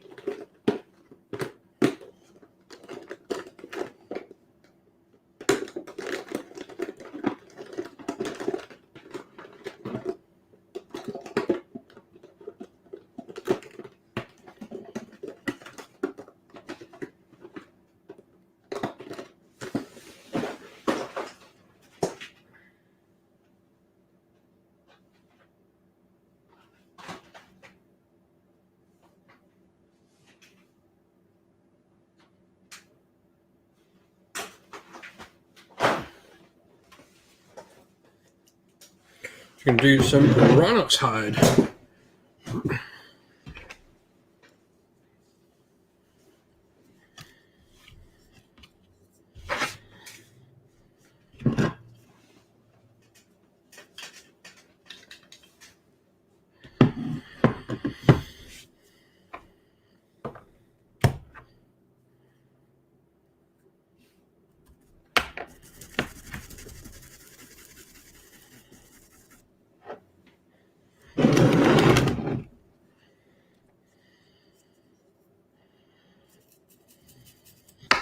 Oops.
Just doing a little bit of dry brushing just to give it a little bit more colour to all our infantry and our knights.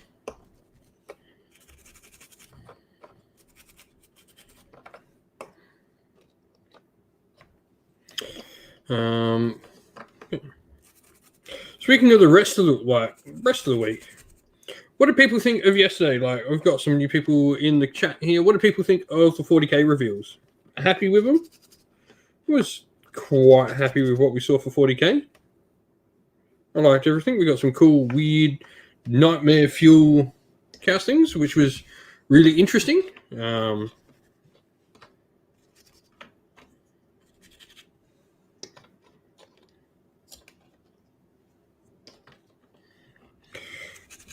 Well, I'll have to show you what we can do with the snow bases, because we'll make them like my Beast Raider ones.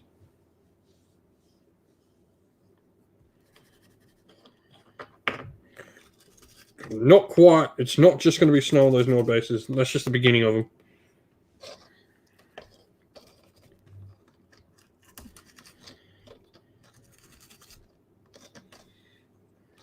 So I'll show you a cool one to make our snow bases look much cooler.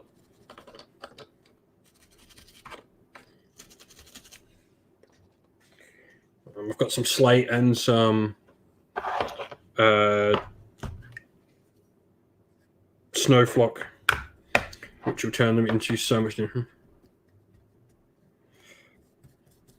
Well, they did show a lot of the AOS options for the Demon Prince yesterday. They showed them side by side, and we saw that obviously Warhammer community revealed the AOS Demon Prince when he leaked.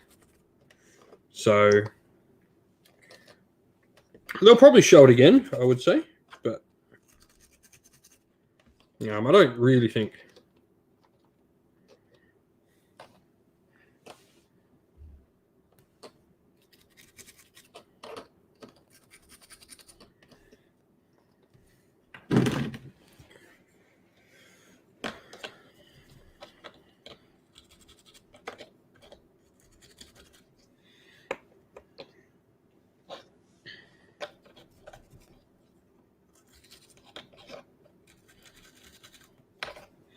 I'm unsure if the leagues are an army for me personally.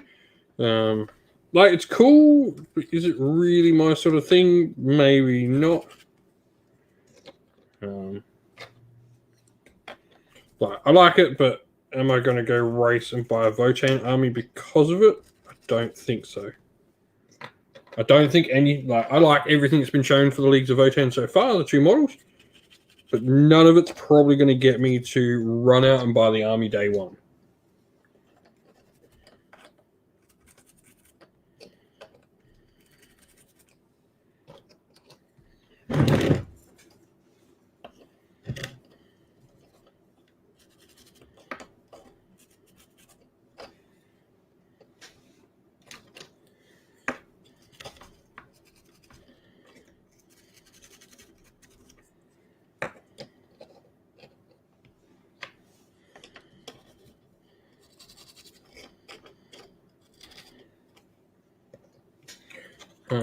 So yeah, that's my thoughts on Leagues of Votann.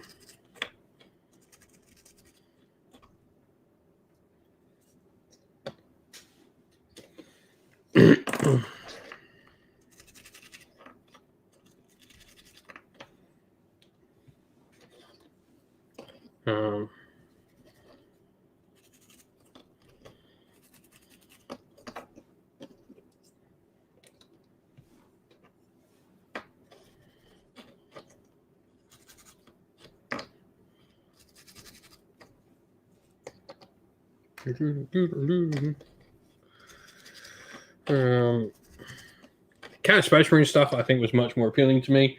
Well, it's all cool. None of them are sort of like armies that I personally am gonna go out and grab for 40k.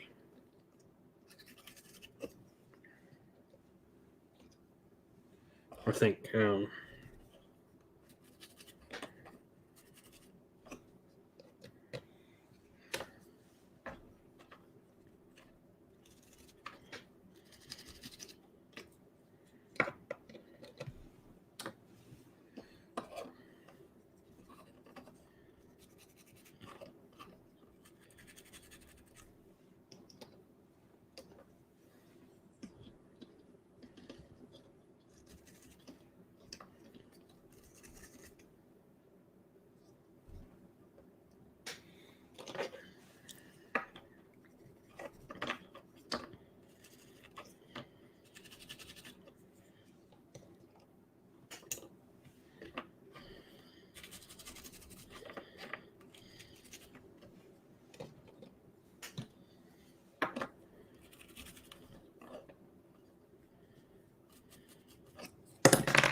So many minis.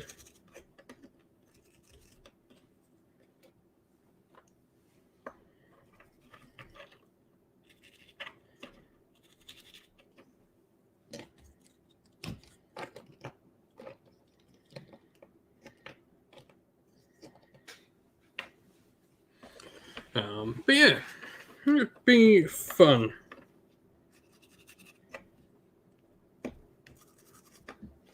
I think the leagues will add something very different to 40k, which is cool. It's like a non-Imperial, non-Chaos, non-Xenos really faction. I quite like the idea for it. It brings like another major player into the the world for 40k.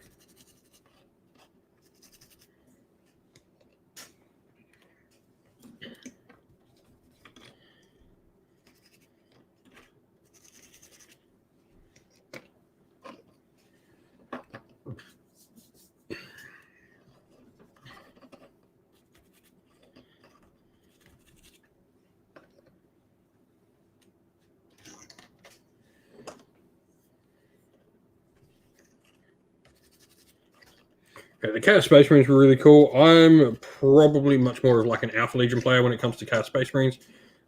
So much less corrupted sort of thing, because like they like to hide it. I'll probably go the regular cultists, but I don't think I'll go the mutated cultists so much. The Alpha Legion is all about insurgency and, you know, looking.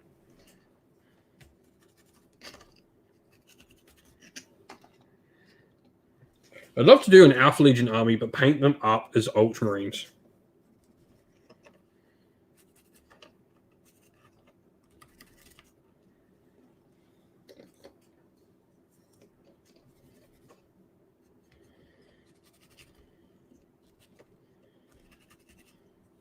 Just have like slight changes to the models to just change them so they look like you can sort of at a glance you're like, oh, they're Ultramarines, but then they're Chaos Space Marines.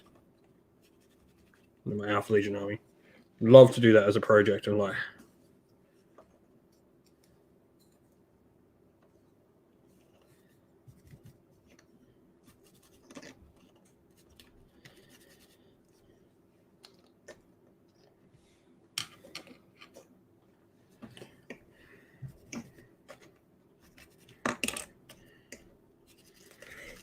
But one thing I will say, compared to last year and how they did their days last year, I thought yesterday was really, really good. Reveal show, I think there was enough like to warrant it being its own separate day. I think, you know, if we put all these days together, they certainly would be quite substantial, which is cool. That's all. That was the main thing I wanted from this more than anything was wanting the days to feel worth being separate days and not being one day. And I do think they nailed that.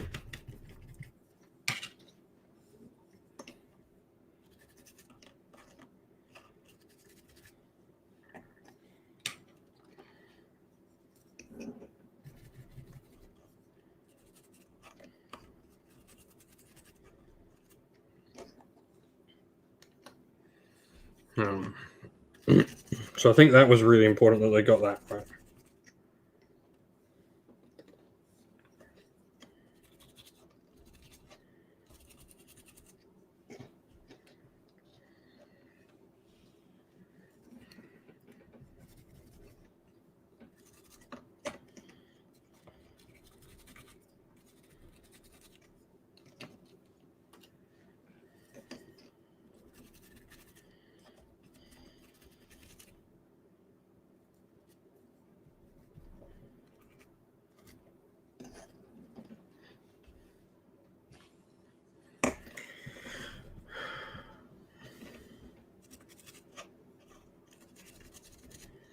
Probably tomorrow we'll probably go back to painting up some Eldar, getting that 40k army ready, because I definitely want to get some Eldar games on the channel for 40k.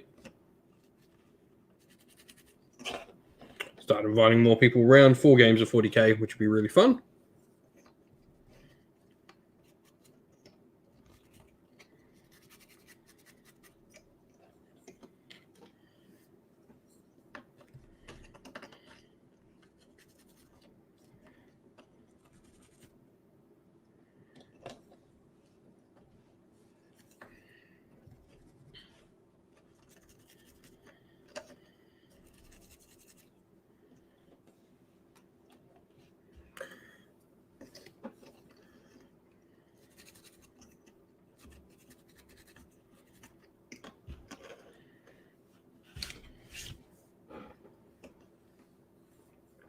Tomorrow you start your Fire Frost layers. Nice.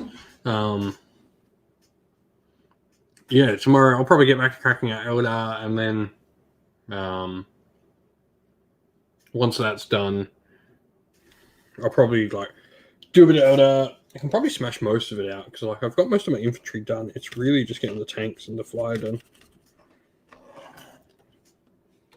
So once that's done, I can then start smashing out things like Umbraturus and Moonstone will certainly be getting done this month because it's Moonstone May, so I want to get some stuff done.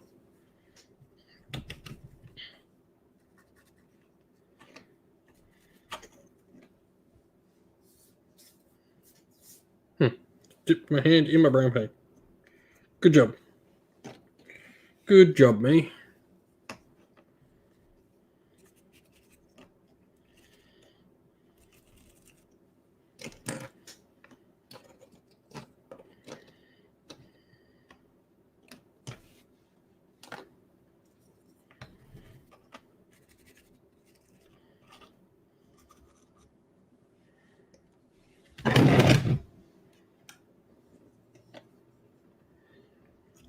No, I need to get them done.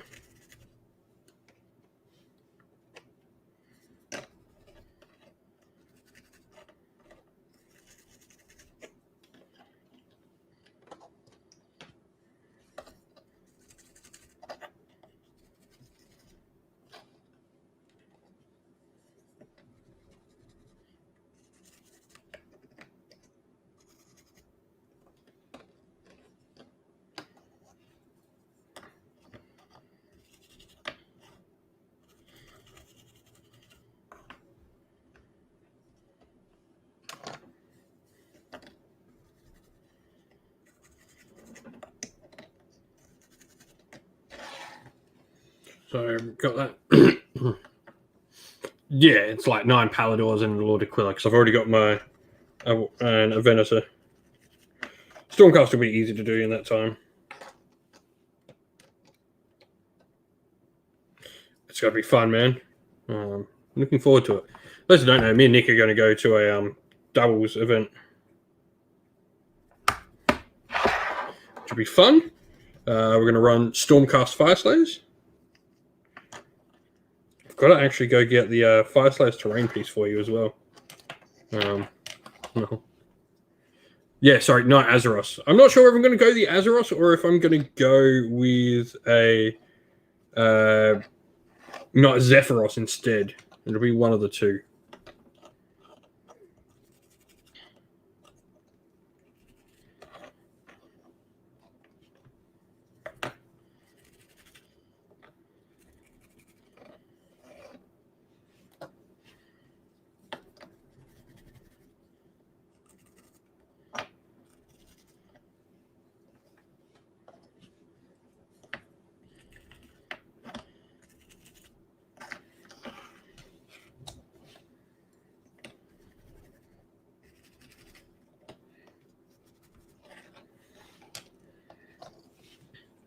Zephyros is pretty cool. Stormcast Assassin.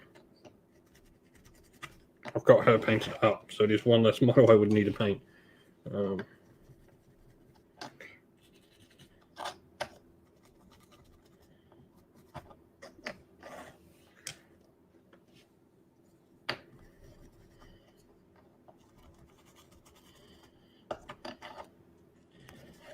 With these... I think it only matters if you have priests in your army. So if you don't have any priests, I don't think we need to have it, but I'll read up on it.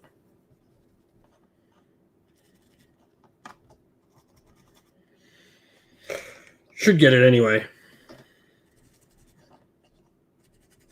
That way we have some Fireslayers to play on the channel, which will be awesome.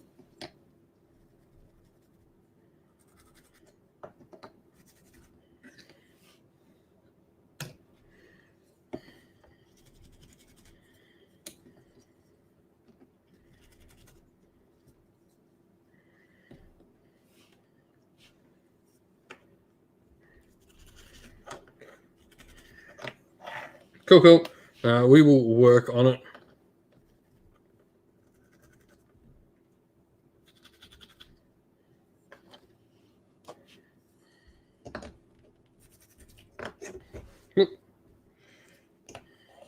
Speaking of priests, here's Matthias Priest.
But yeah, so I'm going to go to a double event, and I'm going to run an army of Vanguard Paladors for Stormcast, which will be a ton of fun. We've both got 1,000 points we can play with, so I'm going with an Aquila, 3 units of 3 Paladors, and then I'm thinking the Zephyros. The more I think about it, because the Zephyros can move, that means everything in the army can teleport wherever it wants every single turn. Rather than combining that with some Fire Slayers who are nice and tough and resilient and can pack out some serious damage, be a lot of fun.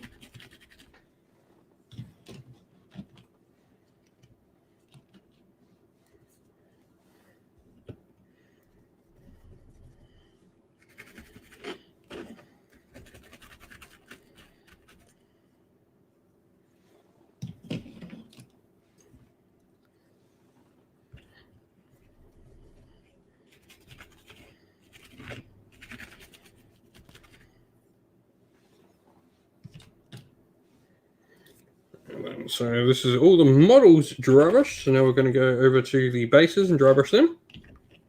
Stands and dry brush them. Then we'll put the Grelin Earth on them once we've dry brushed. And then we can get on to doing Flock, which will be the last bit.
Nice. Oh, sounds good, Broken Chef. Some good solid hobby. Sounds like people have gotten some good solid hobby done tonight.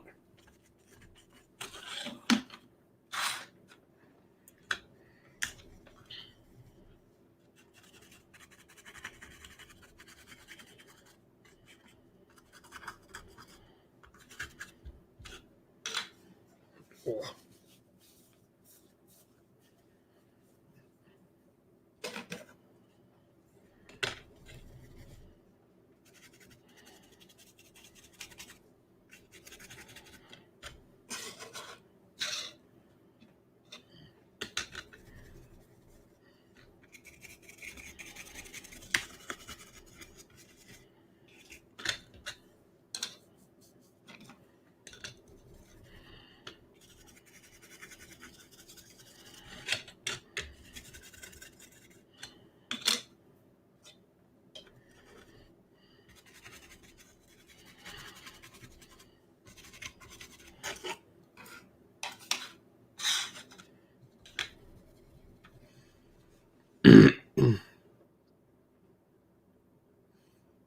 Do 5 nights at a time, man. You'll find you go through them quicker.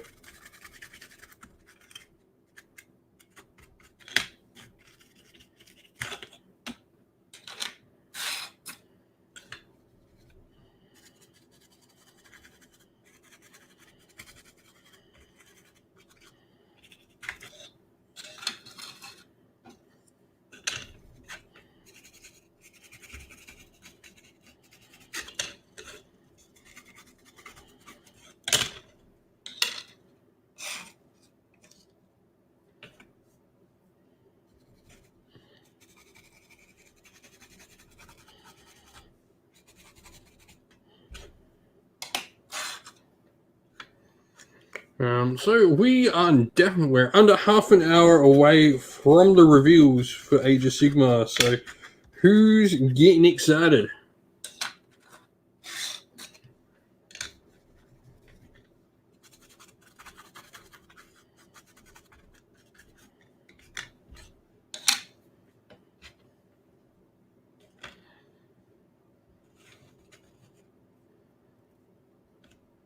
It probably will be less time consuming. Up to you on how you want to tackle it.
Alrighty, so that is everything nice and dry brushed.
So now we've got a grill and earth to do.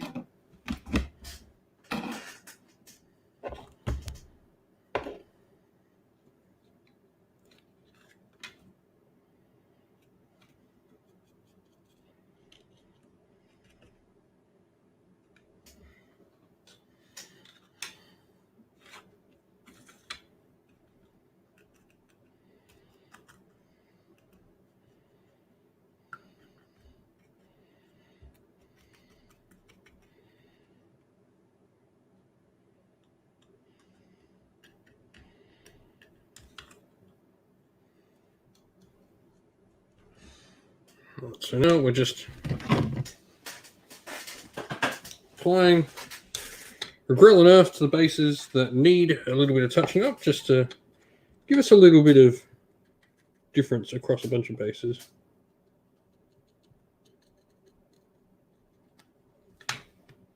Some of them need it more than others.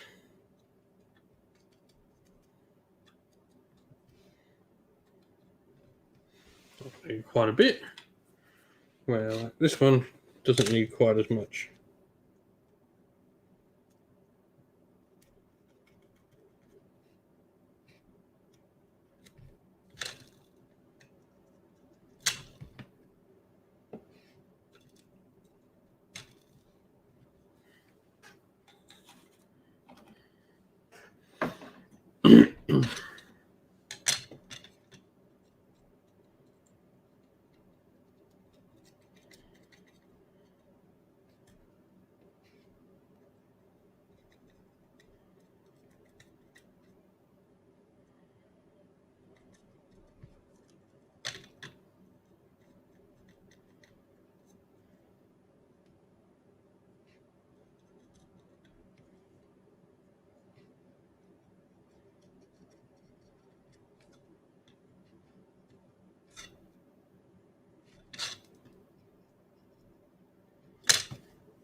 That's not a bad idea there, Lex.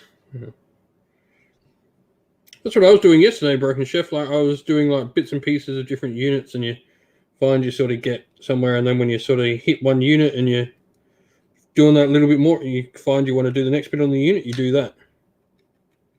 But I know you have a very different way to do it, just because you're painting for other people.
Base needs a little bit more. How much I just scooped out then?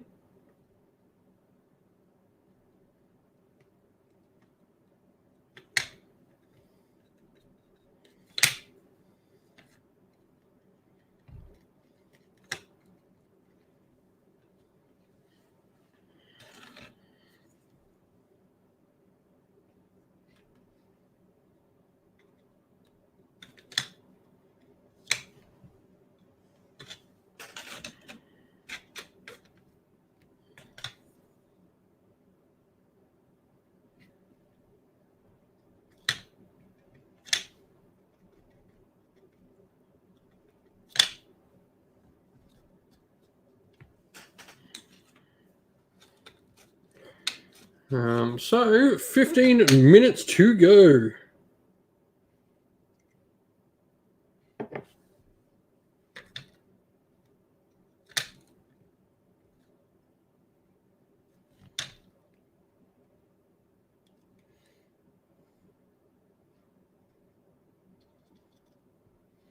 Now is your chance to get in those last minute predictions to say, I told you it was coming, I told you so.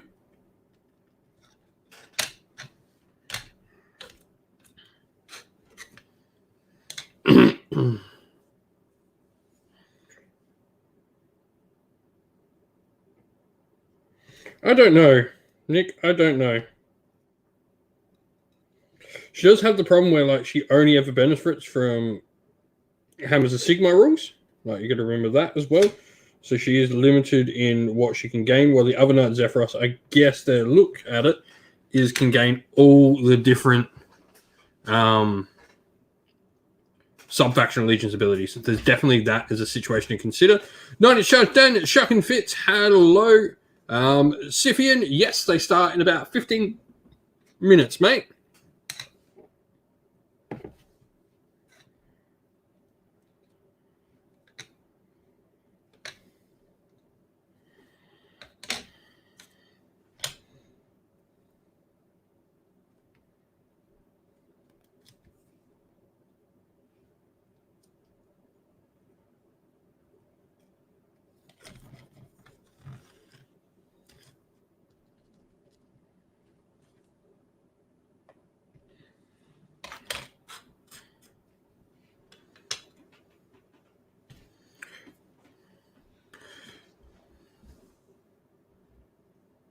Yeah, don't forget to drop a like and all of that. Helps people come find and jump in and come say hi. So don't forget, everyone, if you're in the chat, drop a like on the video. Helps more people come chat and join with us.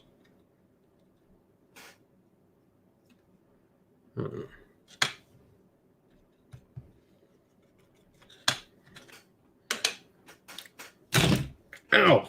Motherfuckers. Stab my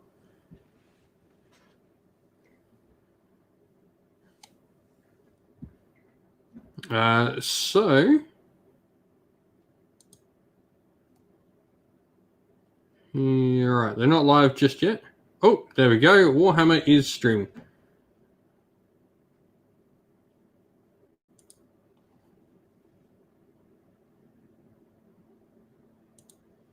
Oh, not that one.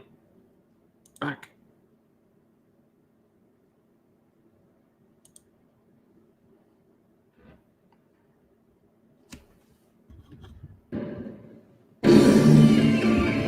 Remember to be like Carlton Draft. What if I got a Carlton Draft ad?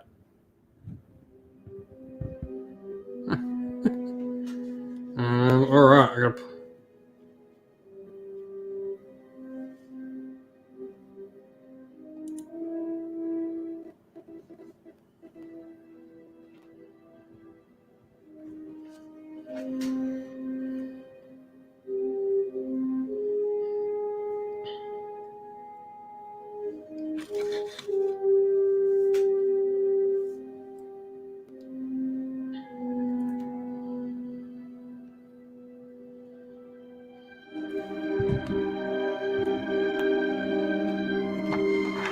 Alrighty, everyone.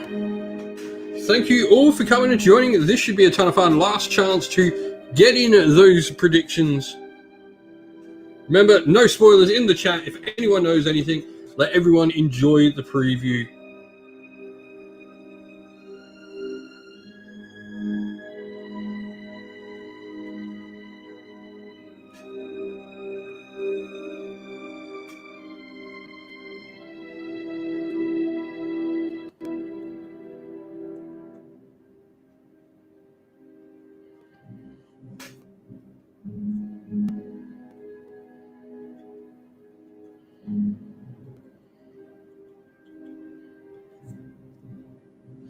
But how are we all?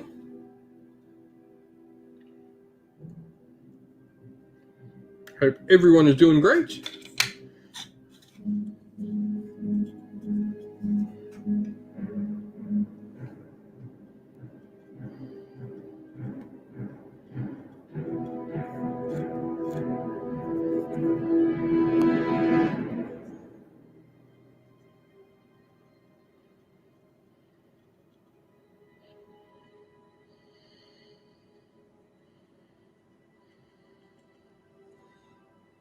Hope you're all doing well.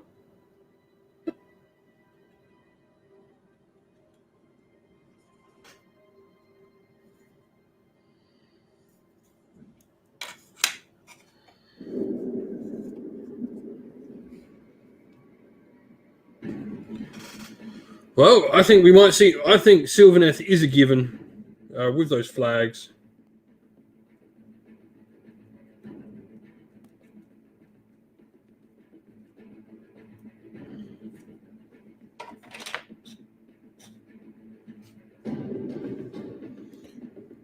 Yeah, 2 Sylvaneth members. Maybe one's for Warcry tomorrow. Maybe. That could be a reason. See a Kanothi band for Warcry? Could be pretty cool.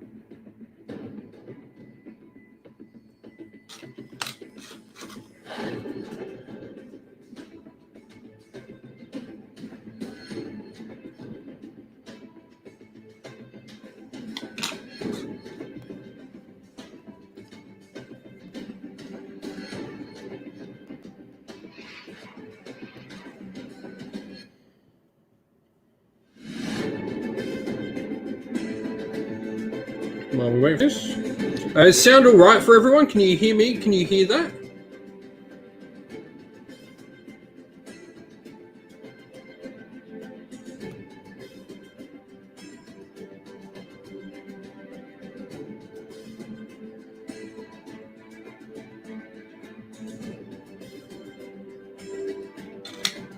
Don't know on that one, Nick. Yeah, I reckon we're getting like a flying. I mean, let's remember, people will go like, flying Arch Revenant. I'm like, the Arch Revenant already flies. Another Revenant hero, though. I really like the Revenant stuff. Love to see that explored more.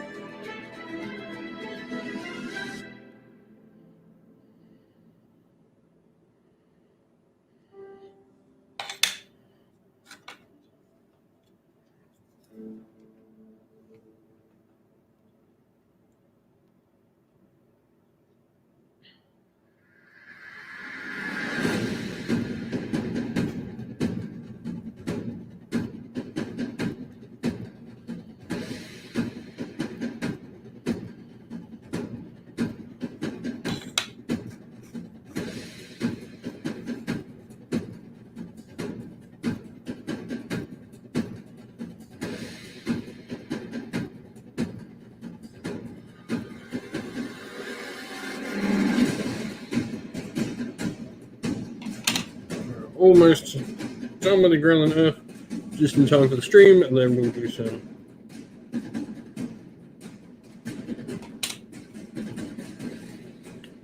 sand, some flop.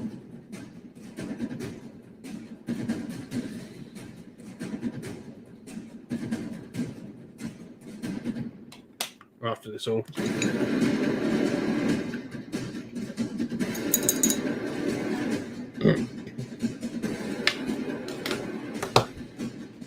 Seven minutes. Give me a sec, Nick. I'm going to read it up now.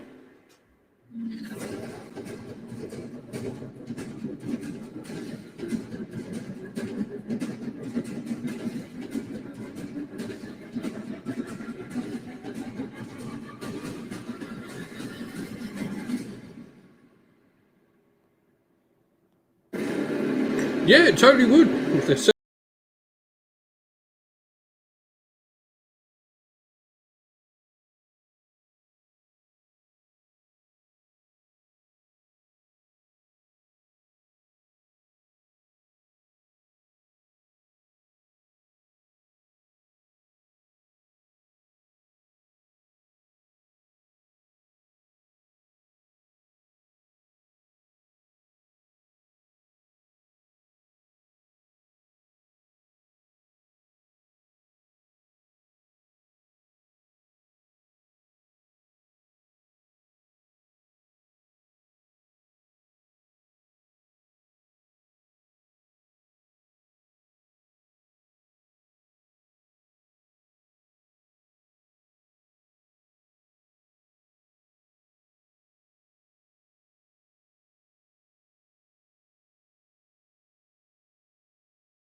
I'll be back in 2 seconds, everyone.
Alrighty, we are back.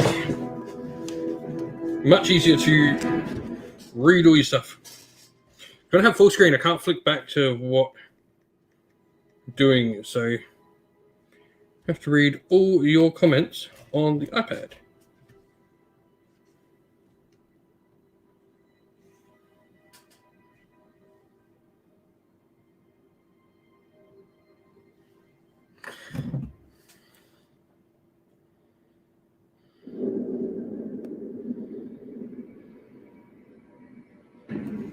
Alrighty, but yeah, get excited, people. It is almost time.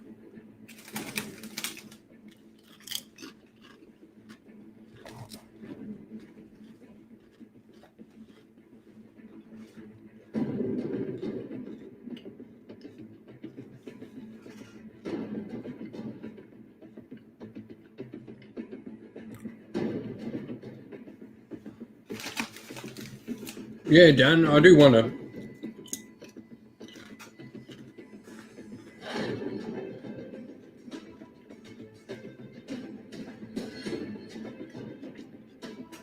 It's going pretty well. It's been a good day. I'm going to put the heater on again. Got cold again. Let's open the door.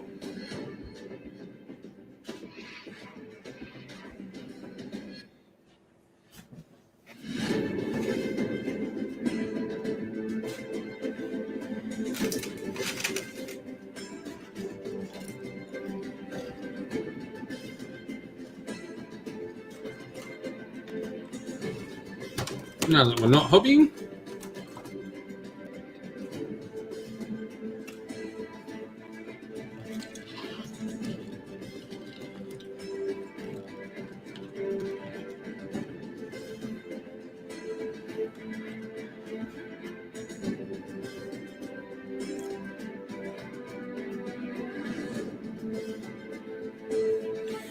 Alrighty, but yeah, should be all hitting soon. Is the sound fine for everyone before we go and get chucked in?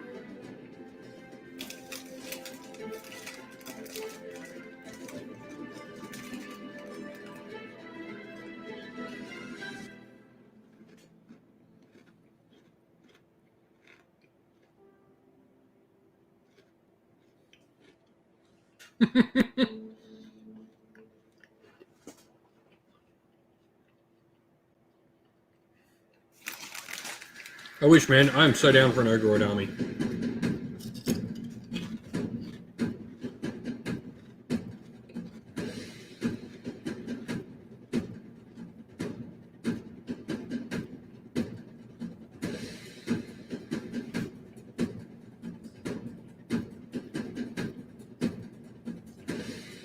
Hello everybody and welcome. We are delighted to be with you once again for this second day of Warhammer Fest Online 2022, and today we're going to look at Warhammer Age of Sigmar. I'm Adam Troke, I'm joined by Eddie Eccles, and we can't wait to get stuck into it. Yeah, we had loads of really cool stuff yesterday for Warhammer 40,000. If you missed that, if you've been hiding in a cave on Mars somewhere, you can go back and check it all out on the Warhammer community website or watch it back on Twitch. But today we are journeying into the mortal realms for some exciting stuff. We've got some new miniatures. We've got some books we're going to tell you about. There's a few kind of left field things in the mix there as well, so it should be. Ooh, a few left field things. And also think on Mars, you would be pretty well connected. You'd have the new. Come on, the next book like Thondia is what I It want. depends which cave you're in. Another Thondia book. Fair.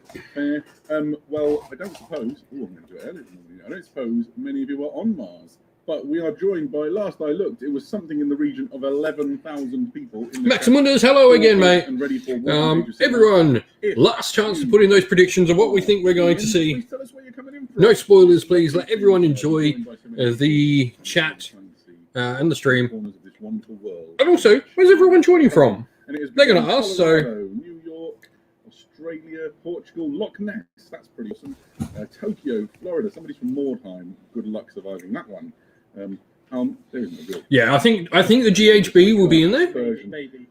I think the name would presage some ill omens. New Hampshire, actual Hampshire, South Yorkshire, Madrid. So many people tuning in from so many places. Thank you all so much for coming to choose to spend about an hour or so with Eddie and myself. Yeah, I think we're going to see the two battle tomes. On this tour of all things Warhammer with a very specific Warhammer Age of Sigmar theme. Before we begin, we had a pretty good time yesterday. Eddie, what was your highlights to take away from day one of Warhammer Fest?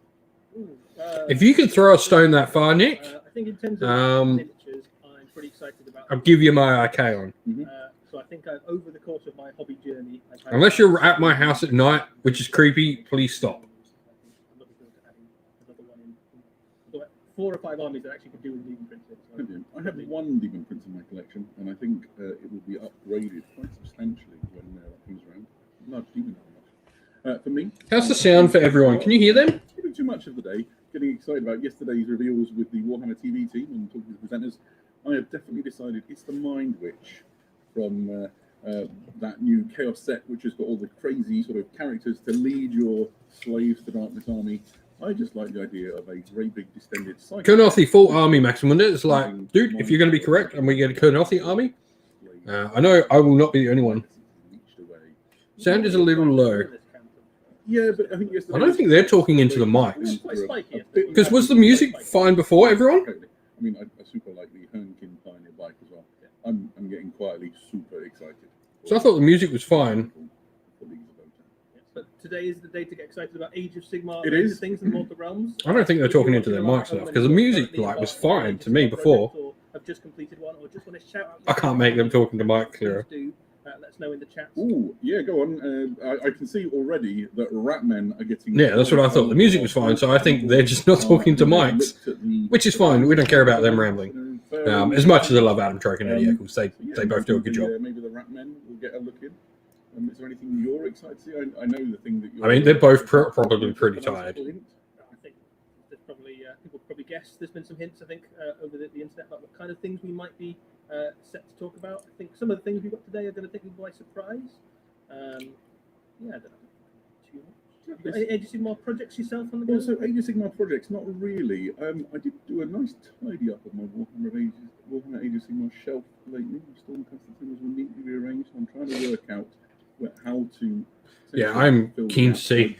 I think we've got Sylvaneth Skaven. I wouldn't be surprised when you're GHB. I wouldn't be surprised if they told us what the 4 battletomes coming were. So as I was rearranging the shelf, I was like... To go, which would be really cool. Like, they've shown that corn thing is corn coming. Now tell us what those 4 battletomes are so we know what armies are coming. I can paint some models, get some stuff ready. Still working my way slowly through loads of gut rippers, basically, for a Cool Boys army. I've got a Kragnos, and then I just keep adding gut rippers, so I've got about 70. I will say, the one thing we noticed like yesterday that I thought something was missing.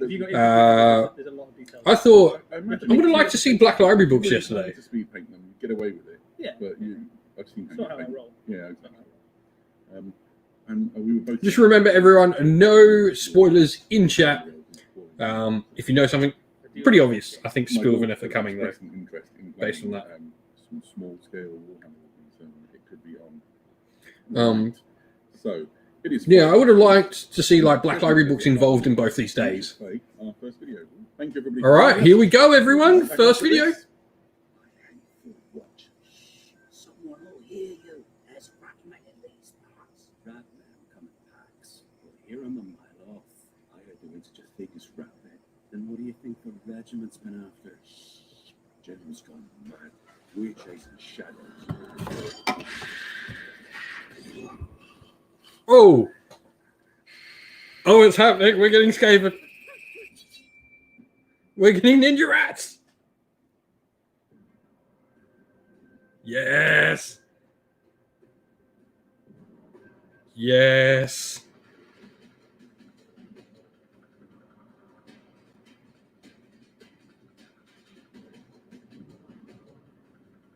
Even after this one, I'll leave while they're talking and I'll try and mess around with my sound.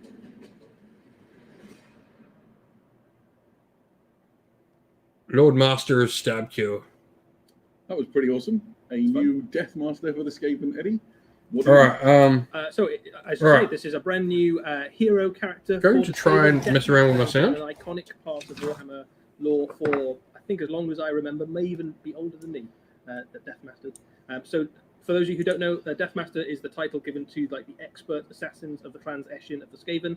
These are hero killers extraordinaire who will find their enemy heroes, leaders, wizards on the battlefield or elsewhere, and basically stab them with a big, scary, poisoned dagger, and/or use scary shuriken to kill their prey. They are the most lethal warriors in the Skaven army. Awesome. And we were saying just before we came live, actually, that possibly the Deathmaster's assassin mold, or that sort of characterization, is one of the coolest things about the Skaven, and they've been very well served over the years. This one is incredible. It just oozes character, sort of sneaking down over some broken masonry, knife dripping poisonous venom. It's got a prehensile tail with a stabby bit on the end. Yeah, I think he's going to fit really nicely if you.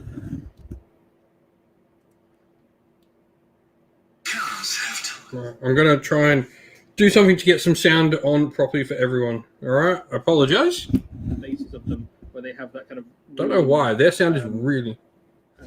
Bits of Sigmarite scenery that are kind of hinting at, a city or a township that's been destroyed by the Skaven or left into ruin. The idea of your army kind of crawling across this ruined city is quite fun and quite thematic. And lots of the Skaven models themselves actually have bits of masonry and stuff that they're kind of cobbled together, which is quite a fun theme, I think, to pull the army's aesthetic together. Yeah, and I've got to just be honest, I have a huge hat off. Models themselves actually have bits of masonry and stuff that they're kind of cobbled together, which is quite a fun theme, I think, to pull the army's aesthetic together. Yeah, and I've got to just be honest, I have a huge hats off to the. Now, how's that sound for everyone? In the Warhammer studio, who continue to amaze me with how sort of lifelike and realistic things like the drapery look. Yeah, their sound's low, isn't it? I can only imagine how's my sound now? Together to enable you to create these things where you can see sort of the gaps in between, like the hood and the robes all dropping together. It's an incredible piece of sort of miniature engineering. The nerd in me gets quite excited about how they managed to make models that go together in spite of looking, frankly, impossible for something that's made out of plastic. Yeah, some lovely details on it as well. I really like the shuriken in the kind of symbol of the Skaven assassins itself. Cool. I just literally put the sound on my phone and put that right next to my mic. Sound better, everyone? You can see already that the heavy metal team has done an incredible job on ingenuity. Look at things like the way the armor's done, and even down to like the toenails on the Skaven are painted beautifully. But if you're looking for a model to maybe not something too massive, and it's not your centerpiece. I would literally just put my phone with the sound on. A model to show off your painting skill on a small scale. Okay. Reusing the artwork again. So that's pretty exciting for Skaven players, but it's not the only thing that Skaven players should be excited about. I don't like this reusing of the artwork. Battletome is on the way for the Skaven. We knew that a Chaos Battletome was coming. We can confirm today that it will indeed be for the Skaven. So inside this, you've got. I don't like this reusing of the Battletome art. Obviously has all his new rules are in there. I like the cool Battletome, but I don't like the reusing of the art at all. Put new art. That's not cool. Of the Battletome that they may be used to, but all of the various different ways that you can build a Skaven army are covered. So clan rats and vermin lords and screaming bells and all that stuff. And the Skaven range actually is really nice. There's a lot of really good stuff in there. They've got some great centerpiece kits. Yeah, totally. I'm not a fan of the reusing Skaven art. I feel it's just such a mystical, especially when you look at the Daughters of Cain's Home or look at the Idoneth Deacon, and they've got such amazing art. Absolutely fantastic, and that bell tolling sort of resonates all the way through the lore of the Skaven from their sort of original creation all the way through to now. Yeah, I was hoping for some Night Runners. Skaven are kind of one of the those armies that have made the transition out of the world that was into the mortal realms, not exactly unscathed, but they've kind of retained the culture that they had. So there's this kind of really rich history and tapestry of how their faction fits together. And in terms of how they play in the game, they have a really kind of wacky way of playing, which is that quite a lot of their stuff is high risk, high reward. So you've got lots of things that can potentially do vast amounts of damage to your opponent. And if they go right and your Machiavellian scheme... Yeah, I don't like this at all. I don't like this reusing artwork thing. That's now 3 Battletomes. You roll a few ones. I'll be really disappointed if Sylvaneth do not have new art. You don't even need it, it doesn't need to just be... You could literally pull a piece of artwork that you've got and a double-page spread or something out of the old Battletome and just make that the new cover to change it, couldn't you?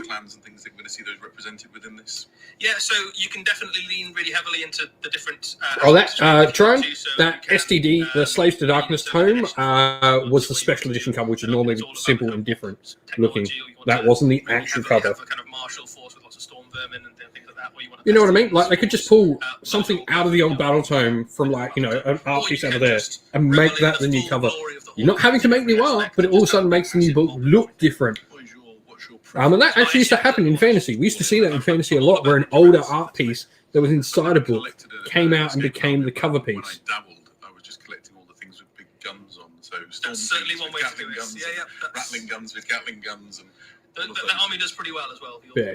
You're right with that. New art should be mandatory. Unleashing all that lead on the table, but visually, those kits, the mad engineering aspect of it. You know, the idea of warp block engineers are sort of cobbling together crazy things and then firing shot laced with warpstone. Anyway, it's a pretty compelling image for me. Yeah, I think there's lots of things going on in the Skaven army, right? So there's that idea of the kind of swarms of chaff and infantry and things. But there's either also way, I'm a massive Skaven fan. I've played Skaven since Warhammer Fantasy. I'm really excited for this. The new model is cool. Like, right, off my rant about new battletome art, the Skaven tome is cool. Of culture, which actually feels like a really complete and compelling faction for Age of Sigmar. So they're fun. There's a lot of things to like about Skaven. I totally agree. A little shout out to, I missed the name, sorry, it flew past, but somebody said hello from Bolivia. We have lots of Warhammer Age of Sigmar fans here. I don't think I've ever seen Bolivia fly past me in the chat before, so thank you for joining us from Bolivia. Right, so we've had a little bit of Skaven, but that is by no means the only thing that we're going to reveal or talk about today. Tree people. Yay! Oh my god, that's awesome. What is that thing? I want that thing.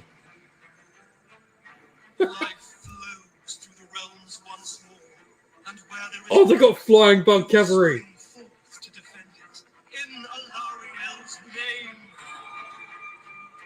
Oh my god, they're awesome. Oh, and they got, wow, 2 new units. That's a unit, not and a character. A character? Yeah. Oh.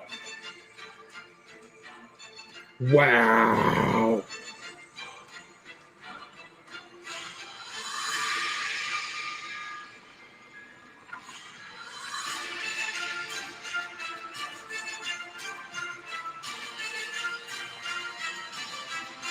Wow. Wow, she's beautiful. Well, some exciting new things to see for the Sylvaneth. Eddie, what can we make of all this? So so the Sylvaneth have been with us since the start of Warhammer Age of Sigmar, and they've had a large release near the beginning of the first edition of Age of Sigmar, but we haven't really seen them had a major range expansion for a little while. But that changes very soon because the largest influx of reinforcements to the Sylvaneth is on its way, and there's some pretty special models in the mix. So if we kick off with Lady of Vines, this is a character that may be familiar to those people who followed the story of the Realmgate Wars. Yep, she was one of the handmaidens of Alariel, who actually one of the first Sylvaneth characters we ever met in the Mortal Realms.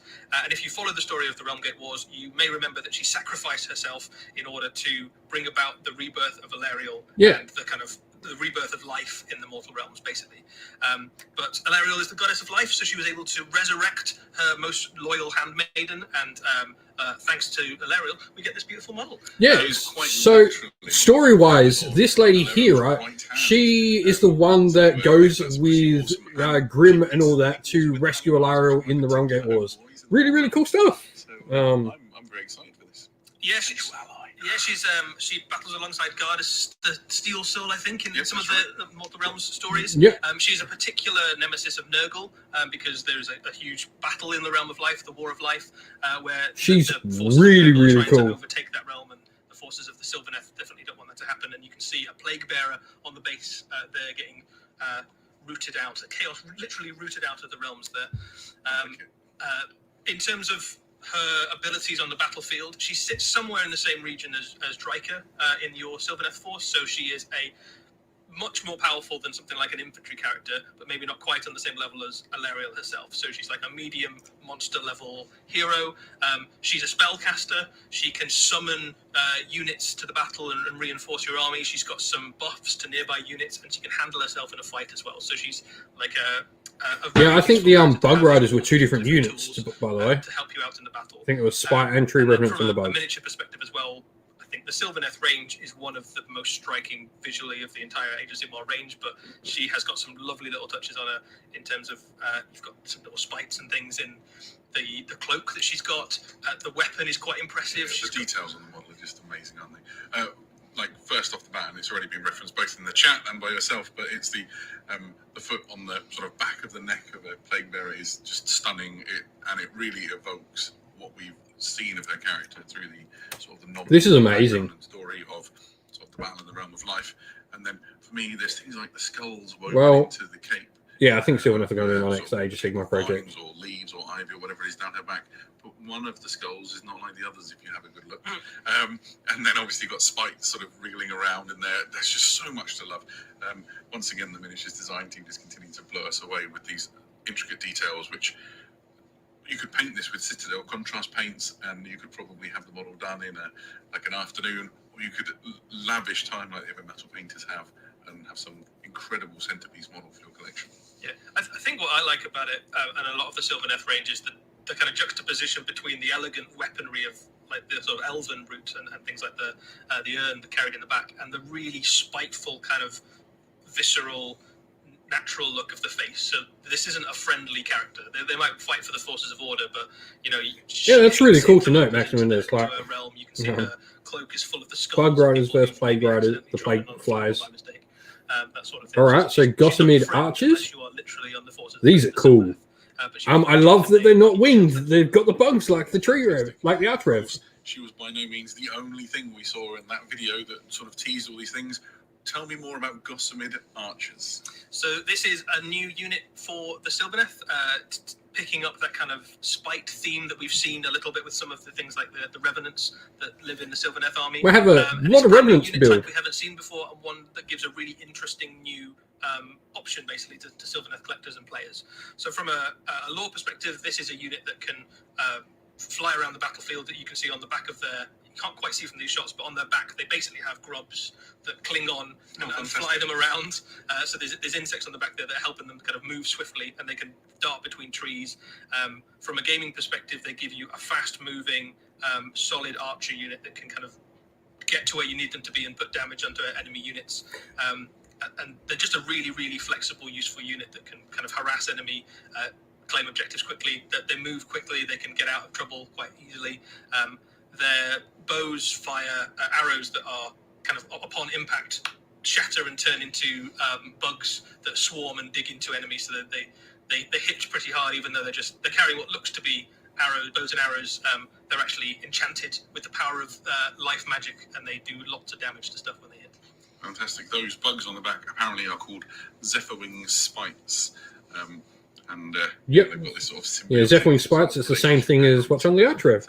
Well, I have a bunch of tree revs. I was going to do a tree rev army from the Sylvaneth. So move in the direction of having the spites and the kind of elven and the tree spirits mixed together much more. And you saw it originally, obviously, with Ilariel herself, who's riding around on a great big wardrobe. These are freaking cool. Spite Rider Lances. Creatures mixed in amongst that kind of existing elven aesthetic is becoming more and more prominent, as we'll see with the next tune. There we go. We've moved on. Spite Rider Lances. So, what are Spite Rider Lances? So this is another unit which gives Sylvaneth a really different way to approach putting an army together, putting a collection together for Age of Sigmar. So these are the cavalry, the shock cavalry. So I reckon these are a dual kit with the other ones. Spites again, which look a little bit like kind of great big dragonflies, but these are kind of bigger than horses. This is a hard-hitting cavalry unit for the Sylvaneth. They work a little bit like something like the maybe the Achillean eels for something like the Ideneth. Sure. They're in that kind of ballpark of how hard they hit, but they're very fast. They decent amount of wounds and attacks. They can put the hurt onto the bit of the enemy army that you need, and they give the Sylvaneth army something that it was sort of lacking, which was you had lots of durable troops, you had pretty solid spellcasters and regenerating abilities, but you didn't really have anything that could like get places. So these guys are apparently like a true hammer for Sylvaneth. You were kind of teleporting through trees and stuff. I mean, these are effectively the new Wild Riders, right? To do that, they can zip across the battlefield very quickly and threaten huge parts of the battle. Yeah, that sounds All right, great. give me a sec. Worth talking about. One for me that stands out, and actually somebody in the chat has picked up on it. And it's Bruce, and Bruce says loves the Cars have tires. People have taillights. All right, I'm gonna see whether I can get that. Ah, so their audio is delayed. Okay. My car tire and auto. People first. Visual to use, and alongside that, these horned helmets are really. Raps whisk me away from the horned helmets, but they have a really strong sort of visual identity. You can imagine these as almost appearing as sort of frightening creatures out of myth or legend. And, you know, if you're trespassing on the domains and these things come herring out the woods at you with terrifying bugs the size of a camel and a master rider on the back, stuff of horror. Well, they also tie in really nicely with things like the Arch Revenant, which you've got currently in the Sylvaneth army. So there's lots of things that tie these units back into the rest of the Sylvaneth, and actually you can now, because of these new units, you've got your archer unit, you've got your cavalry units. You can now build a Sylvaneth army in ways that you just couldn't do before. So you can have a really fast cavalry-heavy army. You can have a really shooty army that's got Kurnoth hunters with bows backed up by loads of spikes zipping around and firing arrows and stuff. It just means all of a sudden it's a much more appealing thing to collect. Basically, you can do all sorts of fun stuff with it. And there is a really nice thing about I'm just trying to see whether the aesthetic of those elves as well, because like some of the Sylvaneth lore has got this idea that some of the kind of the racial Yeah, I think they the misclicked. Elven warrior castes is kind of captured in the Sylvaneth, and you can see that in Right, here we go. the Cool. style of We got the new unit up. stuff that they Revenant do in the helmets and Seekers. things. If you look at things like the spiked revenants, you can see there's like hints of a little bit of wood elf in there, a little bit of dark elf. Lots of kind of nods back to the world that was, which is really nice if you remember that stuff. Yeah. Now, of course, I'm an absolute sucker for some spare bits in a kit, and here we are with an entirely other optional build for this unit. These are the Revenant Seekers, and they do something quite different, right? Yeah, so there's two different ways to build this kit. The spite itself is it kind of stays the same, but the warrior on the back is quite different in this aspect. So you can see, rather than having a helmeted head and lances, these guys have got a more kind of standard elven head, and they've got sickles. And the way that these seekers work is that they fly through the battle and they harvest the soul pods of fallen Sylvaneth. So in lore terms, these guys are kind of flitting between like fights that are happening and kind of capturing all the kind of soul essence, so they can make sure it doesn't get corrupted or fall to chaos, and kind of take that back to the heart of life to be reborn as new Sylvaneth. But in game terms, what it means is you can basically soak up power from battles that are happening nearby and use it to do cool stuff, and you can regenerate nearby units. So they are a really useful tool to have in a Sylvaneth army that give you yet another way of keeping units alive and regenerating models into units and things like that. And they also handle themselves in a fight pretty well. So they're still a hard-hitting cavalry unit, but they're one that is more about synergizing with the rest of your army, whereas the Lancer unit is just about zip across the battlefield. Yeah, these guys are cool. Sounds great. I love the idea that they're sort of recovering those souls. That's a really interesting. So 3 new units and a character. Storm, like zipping between the places, like a bee, kind of going between the flowers, picking up all the things. Disappointed. And then, Another reused battletome art. Fantastic. Well, of course, these things wouldn't. This is disappointing. Without a battletome to encompass them. So here we are with a new Sylvaneth battletome. Yeah, so Sylvaneth have waited quite a long time for a new battletome, and obviously we've got lots of new units that have joined the Sylvaneth, not just the ones that have featured in this particular update, but also you've got things that joined us during the events of the Broken Realms. So there's a lot more stuff in a Sylvaneth army than there was the last time they had a battletome. But also you can expect all the things that you've seen of recent battletomes, so things like Path to Glory, and the way that the army kind of works and synergizes. I think it's fair to say that Sylvaneth haven't been tearing up at the top of the Age of Sigmar meta in the last few months, but this is like a whole new rebirth for them. They can you can build your army in a lot of cool new ways. Even some of the units that you recognize and have in your army already will work in different ways and be able to synergize with lots of the new stuff. So it's an exciting time if you like Sylvaneth. Fantastic. Well, if you are a fan of the Sylvaneth, or indeed have considered them, now seems to be a good time to be excited about them as we sort of home in on their upcoming release. I think it's fair to say that any more news to do with the Sylvaneth before they come out will be on the Warhammer community website.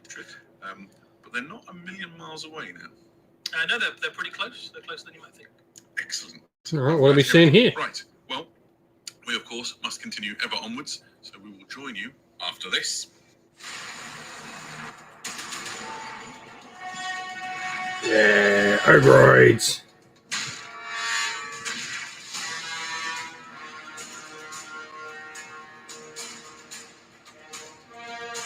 These dudes are so cool.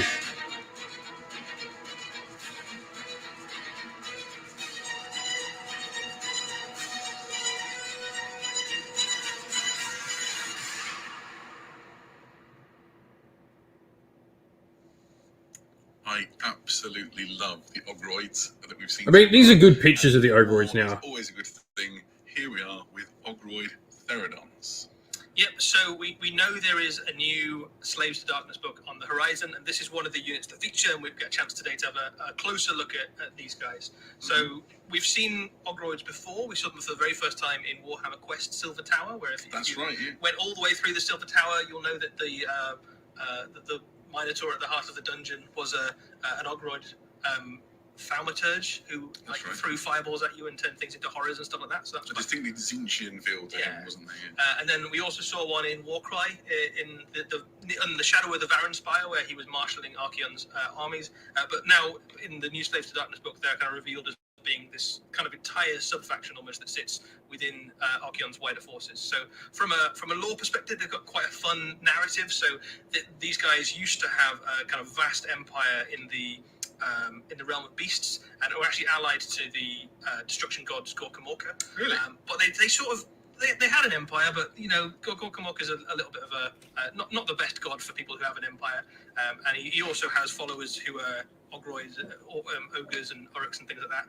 And a rampaging war rolled through bits of their empire and destroyed most of it. So they were pretty mad actually with all of their erstwhile allies. And makes you cross enough to change teams. Yeah, absolutely, yeah. So they were like, you know what? Maybe we picked the wrong side. And as their empire was crumbling and assailed on all sides by former allies and greenskins, Archaon showed up and he's like, you know what, guys? If you come onto my side, I'll let you build an empire just next to the Varanspire, and you can have all the land you want, and all you need to do is fight for me and train my armies to be warrior elites like you. And they were like, yeah, all right. So is that one of the things these do is sort of help improve the warriors of chaos? They are, yes. So these are the marshals of the Chaos Army. So they're relatively senior in the forces of Chaos. That's pretty cool. This is cool. And yeah, these are kind of. I'm like so down for an all Ogroid army. Around the Varanspires of Chaos. So if they fit into the. I'm glad we got like nice, clear pictures of it. Like, yeah, we've seen a ton of these, like, but it's cool to see a bunch of them nice and like clear. They really hate the forces of destruction. But in their hearts, they're still definitely like beasts of the realm of Gur. This is kind of fallen empire. And what's quite nice about it, I think, is that is to see almost on like the other side of the culture of Age of Sigmar. So we've seen what happens to the humans that have kind of retreated and gone back to Azir, and Sigmar's kind of looked after them. This is one of those groups that were sort of abandoned by their gods and had to kind of fall to chaos. But they've got quite a nice tragic story. Oh, the shields are cool. This kit, is the Ogroid Therodons, also has an alternate option, which you can see here. And for me, I'm an absolute sucker for a round shield. There's something about it. You've got the Ogroid Myrmidon as well, which is already in the range and has a shield going on. They look incredible. Chat, two-handed weapons or shields? I'm curious what you think. I think usually I like my two-handed weapons, but actually they look really cool with the shields, don't they? There's a definite kind of ancient world aesthetic going on with these. They look almost like ancient Greek kind of phalanx-looking warriors, don't they? There's a definite kind of ancient myth sort of aesthetic going on with these, which I quite enjoy. That is very interesting. I'd say this is a pretty even split, with the two-handers being a little bit more judgmental and suggesting the shields might in fact be for cowards. Wow, okay. But I guess as long as you're alive, you can pick who was the coward and who wasn't, right? Yeah, I mean, I imagine that Ogroid Therodons are definitely not a friendly unit, so I would imagine they're probably still hitting people with the shields pretty hard. And if you imagine these guys stand about twice as tall as a Chaos Warrior, the shield is probably weighs about half a ton, so you could, as an offensive weapon, it probably still works pretty well. That makes perfect sense to me. But yeah, a really cool kit. On the way with the rest of Slave to Darkness, we saw a few of those last week. We know that there's a battletome on the way. We know they're getting a shiny new Demon Prince. Of course, yeah, we saw that. So yeah, there's a lot of cool stuff on the way for Slaves to Darkness. Wonderful. And I guess we can just sort of keep our weather eye on the encroaching news. I've got to admit, now I know a little bit more about their lore, I'm quite enticed. It's fun, isn't it? The Ogroid, Yeah. The other thing that's quite nice is all the ones we've seen already. So like the thaumaturge still fits into that. So he's still kind of part of it. Might be like the seer or the, They're cool though. Like, aren't they the Ogroids? Well, I really like them. Yeah, you can make a little army. But yeah, Beast of Chaos players. Yeah, we The excuses to tell If you like things tragic to backstories, then you've come to the right place with Warhammer. We've got all the tragic backstories. Very good. Right. Okay. So, we've had a look at the forthcoming Skaven with the new battletome and a fantastic new Deathmaster. We've seen a whole bunch of Sylvaneth Loads of silver. and some new Ogroids. We still got like half an hour probably. We kind of already knew what on the way in terms of Slave Sedanis, so it's nice to see they've got some awesome new models. How about something which is the start of a very long build-up? That sounds fun. Should we have a video? Order of Vizier. Destiny calls. With this sacred token, you are bound by oath to carry Sigmar's light and build a sanctuary against the darkness. There is no turning back now. The coin Malleus chose you, and by your deeds, or by your example, the Dawnbringer Crusades will see your people. Oh yes! Dawnbringer Crusades. My favourite comment in the chat was by far, "Hey, I have that coin." So that was pretty cryptic. Mhm. So we can talk a bit more about what that means exactly. So since the start of Age of Sigmar, we've seen all sorts of cool stuff. We've seen like Dawnbringer gods and Crusades. monsters and great big, all sorts of. It's effectively epic crusading events cities of across the Sigmar. realms. But one of the things that's been a little bit conspicuous by its absence is the presence of like normal human level people.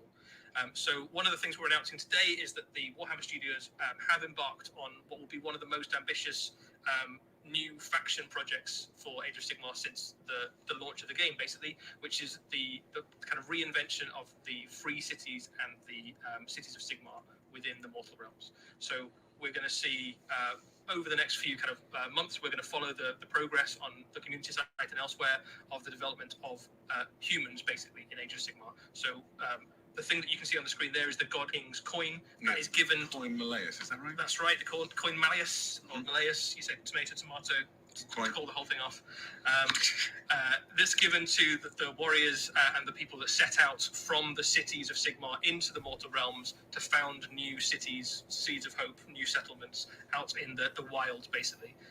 And that's the kind of the theme, the recurring theme of these forces of humans that set out into the realms. So you can imagine that these places are full of, flying sharks and oryx and gargants and monsters and demons. And I'm gods really, and all really sorts of excited for fun this. stuff This is that my the jam. humans kind of band together, incredibly brave little crusades of mankind that set out, not always necessarily protected by Stormcast warriors, sometimes just on their own, and they've got to battle against these horrible odds.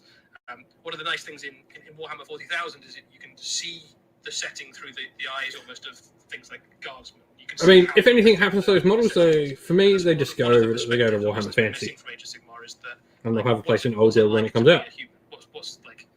How does that feel? How do those armies actually? How do you even start to fight against a demonic incursion when all you've got is swords and steel and courage, and that's what this faction's basically going to Yeah, show us. absolutely. It provides that sort of level of context for sort of the awfulness of the opposition and the difficulty of the world that they live in when you can suddenly see a ground level human. A little bit of sort of insight on this coin. The Warhammer Studio played the long game with this because if you pre-ordered Dominion back in the day, you got the coin Malleus set, like objective marker sets. And they knew back then that this was the sort of the equivalent of the God King's shilling, right? To give to people who were signing up to join his mortal armies. And now it comes full circle. We get to see like the beginning of the genesis for us, seeing what these armies look like and what the people of the cities of Sigmar will be.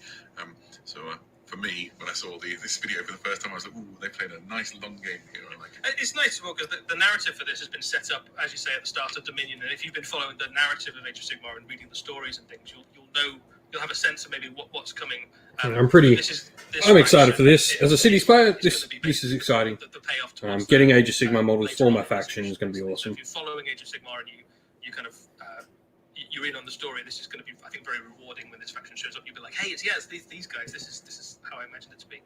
But we've not just got complete speculation for you today. We've got some pictures to share as well, just to prove that we've actually started work Stuff is on happening some models. So behind the scenes in the plastic mines of the Warhammer studio. not complete models today, but just to give you a sense of what we're looking at. Here's some of the kind of iconography and heraldry and the kind of visuals, I suppose. And it's already, you start to get a This sense is of 2 million miles away this is from gonna like be Cities of a Sigmar faction with very much its own at current. aesthetic and its own visual style. This isn't going to be just the Empire of the Old World reinvented or anything like that. But they're going to feel grounded in the Mortal Realms, and you can see some of the kind of styles and things. So there's lots of recurring symbols. You get the idea of the twin-tailed comet is still very much present. You know, the name of the god King Sigmar, they're quite macabre in the sense that, if you're a crusade of mortals setting out into the mortal realms, you're probably surrounded by death on a near daily basis. So there's plenty of symbols of skulls and stuff. They're going to feel very Warhammer. Yeah, it's still morbid in all the right ways.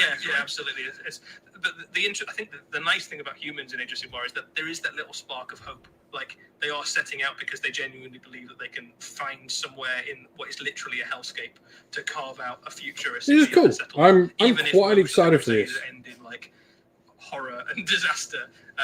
There is something really compelling about the idea of just a human or a band of humans setting out, like with hope in their hearts and steel in their hand to take on the forces of the realms. Now, I'm a sucker for some speculation, and it's been a little while Looking at this picture here, and I think that we might have a sense of scale on a few of the pieces, assuming that they're scaled to each other based on, so the top center, you've got that Sigmar sort of set within the thing with sort of the 2 points down and under the S and the R. I think the thing to the sort of lower right of that is a shoulder pad. That's my guess. Could be. So like, I don't know, sort of a suit of armor equivalent to something like an average soldier might wear if they're quite well armed. And I think that scales against, if you look sort of down towards the bottom right, there's a skull with like a hook around it. It's almost the sort of thing you might carry around if you were carrying some sort of morbid offering. So I think that what we're looking at are things, that skull and that shoulder pad give you the sense of scale for the rest of things, is my hope. This is really cool. Like, I'm really excited for this as a cities player. player. Some extremely baroque and fascinating looking models with a very strong gothic overtone to them, which excites me. Yeah, I think we'll explore a lot more of these on the community site as we approach the. So just saying they're showing this, I don't think this is the next order tome we're seeing. You can start to already see Like, not the one in Sylvaneth, the other order tome. I don't think this is the other order tome we're seeing. Created, kind of beaten, forged look to these rather than the kind of clean. That's what this says to me. I don't think it's going to be that tome. I think these are still a while away. Yeah, absolutely. A few sort of comments and things in the chat. There were a couple that I wanted to grab on, but it's just flown past. Where's he gone? Yeah, I think this is like next year. This is coming out. I agree. I think some of these might be banner tops. They could well be banner tops. I totally agree with that. Somebody asked, do we think that there might be non-humans within the cities? Yeah, this just reminds me of like the cities, the like daughter, So I think we'll Sisters of Battle. Much more about it. I think that there probably will be some representation from the various different factions, but the drive, I think, is to show how humanity fits in. So I think humans will very much be the front and center of the faction, and the cities of Sigmar obviously are vast and multifaceted and encompass all sorts of different places across the realms that can have populations drawn from all sorts of different factions. But the thing Age of Sigmar is missing really is that kind of human representation almost. So that's going to be the heart of it. Yeah, absolutely. Freemark, hello. So yeah, this is what remains to say about this is it's a long-running project, and a bit like the Warhammer community team did with Sisters of Battle some time ago. There we go. They just confirmed it. Like Sisters of Battle, this is a while away. These developments, should be very exciting. Yeah, the reason we're telling you about it early is because we're quite excited about it. Really, it's because it's a very ambitious project, and we want to kind of take you on the journey with us to show you how. This is nice though. Like, I probably don't buy any more Cities of Sigmar units now because of this. And get excited along with us because the the Warhammer Studio is just super psyched about this army. It's going to be really cool. Yeah, absolutely. Well, cool. I've just seen this on the screen. This is a great start so far.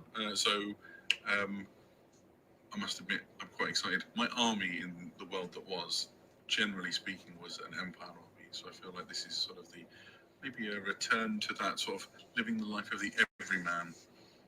Who knows? Maybe. Did Alan still cast? I can see a thing coming on. Right. So we are by no means here we go. done. Oh, that's some cool art on the James Handbook. If you are into match play, will be of great interest to you because coming up very soon, we have the new General's Handbook for pitched battles. Eddie, give us the lowdown. Cool. So yesterday we announced the next season of match play for Warhammer 40,000. We're doing the same again for Warhammer Age of Sigmar today.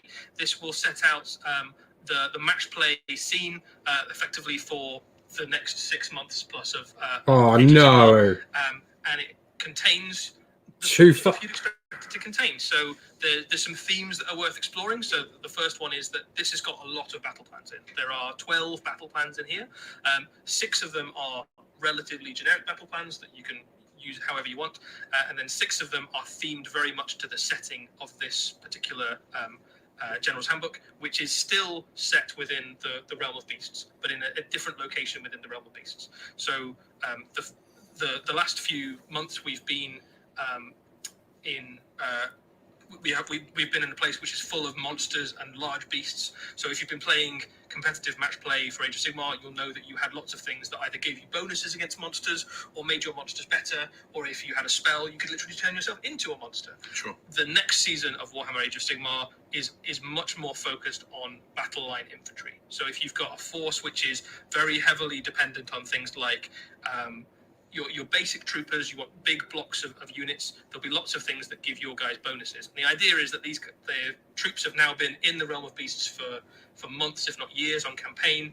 They're all veterans now of the realm of beasts. They know how to kind of handle themselves and kind of survive in a very torturous environment. So they've all become elites, basically, to some extent. So your basic infantry get lots of bonuses, and all of the kind of season mechanics riff off the idea of either buffing your own infantry or debuffing the enemy's infantry, or giving you some kind of interesting mechanic about how your infantry interact with the rest of the battle. That's not to say that if you've got something like a monster-heavy army, you can't still compete. Sure. But the focus moves, basically. So you can still absolutely play Age of Sigmar and compete with any shape of army. But the theme, I suppose, of the season is all about your basic troopers. Excellent season. This might usher in some changes. So if you play on sort of organised events, match play events and so on. I do not like usher 6 in months some changes to for a the book typical armies that you're seeing. that I'm going to probably have to pay $50 for. So I think it definitely will. And that's one of the reasons that these match play books come out is to sort of shake the meta up a little bit. Mm-hmm. So what would be sad is if a dominant army emerges that never changes, and then everyone goes, "Oh, but that's the best army. That's the end, right? That's Warhammer's. You've completed Warhammer. The end. That would be rubbish." So what the packs do is they go, "Okay, so you've played for 6 months using this pack. Here is a different set of scenarios and a different set of not kind of heavy touch but light touch rules that mix up slightly the way that these things play." So I'm already looking at things like my Auric army and all of a sudden things like Gut Rippers, which definitely are kind of like ripping up the Points are meta already now. free for Age of In this Sigmar season, on they become War much Scroll more Builder, man. and lots of those units where you're like, actually, these were pretty much felt like army fillers, but now they feel like actually they can compete, they can do the job, they can claim the objectives, they can synchronize with the rules of the season. I think it will certainly at the top end of tables for Age of Sigmar. I think it will shake up the meta. Yeah, that makes perfect sense, and it's nice to, when you've got large armies, as many collectors do, they build things up over time and they enjoy experimenting with different units. It's nice to have the knowledge that the day in the sun may come around for that particular unit. And I think it will evolve again, right? So that the next pack will have a different theme, and Warhammer will keep evolving and keep. Possibly that it's got 12 exciting battle plans in it. That's all good. But if you're a fan of really some dislike armies 6 will do month very well out seasons. of this, so, Really dislike that. something like Especially at the moment Skaven, where they can't like guarantee this, it coming horrendous, out on time.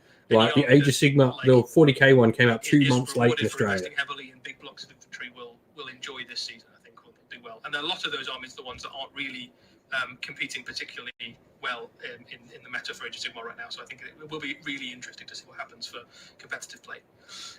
If you're more of a casual match player, which we know quite a lot of people out there like to play match play, but don't necessarily want to compete in tournaments and That things. tends to be my jam. I think that's a lot of people's jam. It's a popular flavour of jam.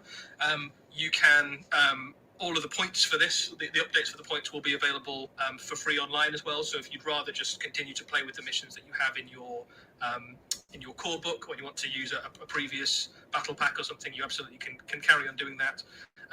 But again, as with Warhammer 40,000, what you've got here is a book that shakes up the match play competitive scene and makes it exciting and interesting to join in with. So I think it's. I'm interested. Like, sounds awesome.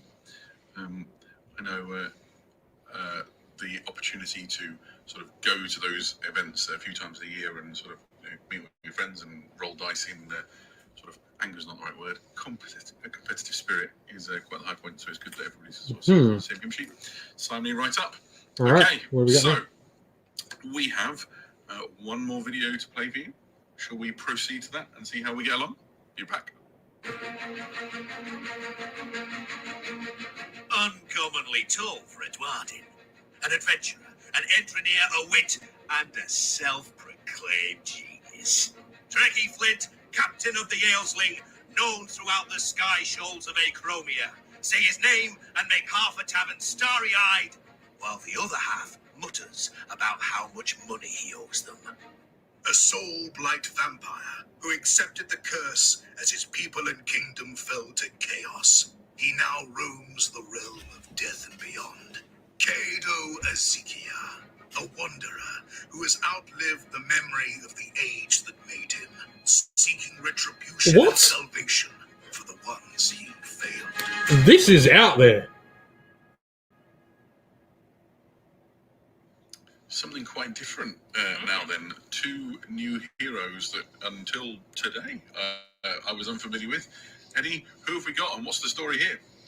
Yes, so two new characters that are inspired by what will be two new series for Black Library. So Awesome. this is a slightly different, I suppose, origination for how we normally get new heroes. Usually they drop with alongside a new battletome or a new edition or something like that. This is cool though. But these I like ones this. have been created kind of in a combined effort between our Black Library teams and the teams of the Warhammer Studio, and they're basically characters that we'll get to follow through a series of adventures in Black Library stories, but will also show up in the kind of wider narrative of Age of Sigmar, and they give us new perspectives and new ways to look at the Mortal Realms. I really like New this. models to pick. This is cool to add Yeah, characters in like absolutely. this. Trekkie Flint here is an adventuring Caradron overlord, right? And he's we're going to get to learn his adventures in his very own book. The Archonauts Oath, a Trekkie Flint novel by, frankly, Black Library staple and extremely popular author Guy Haley. This is cool. Like, I really like Choice this. to be writing stories about Dwarden, sort of. This is a cool way to add skulls characters in. and looking for trouble in all the wrong places. Yeah, so I think there's the two things to be, well, there's lots of things to be excited about, but I think if you are a fan of Black Library fiction and the Mortal Realms, I think you can look forward to two really cool new series. Both of these characters have appeared in short fiction in the past from Black Library, so you can download the ebooks if you want to from blacklibrary.com. But these are the first kind of full-length novels that they're appearing in.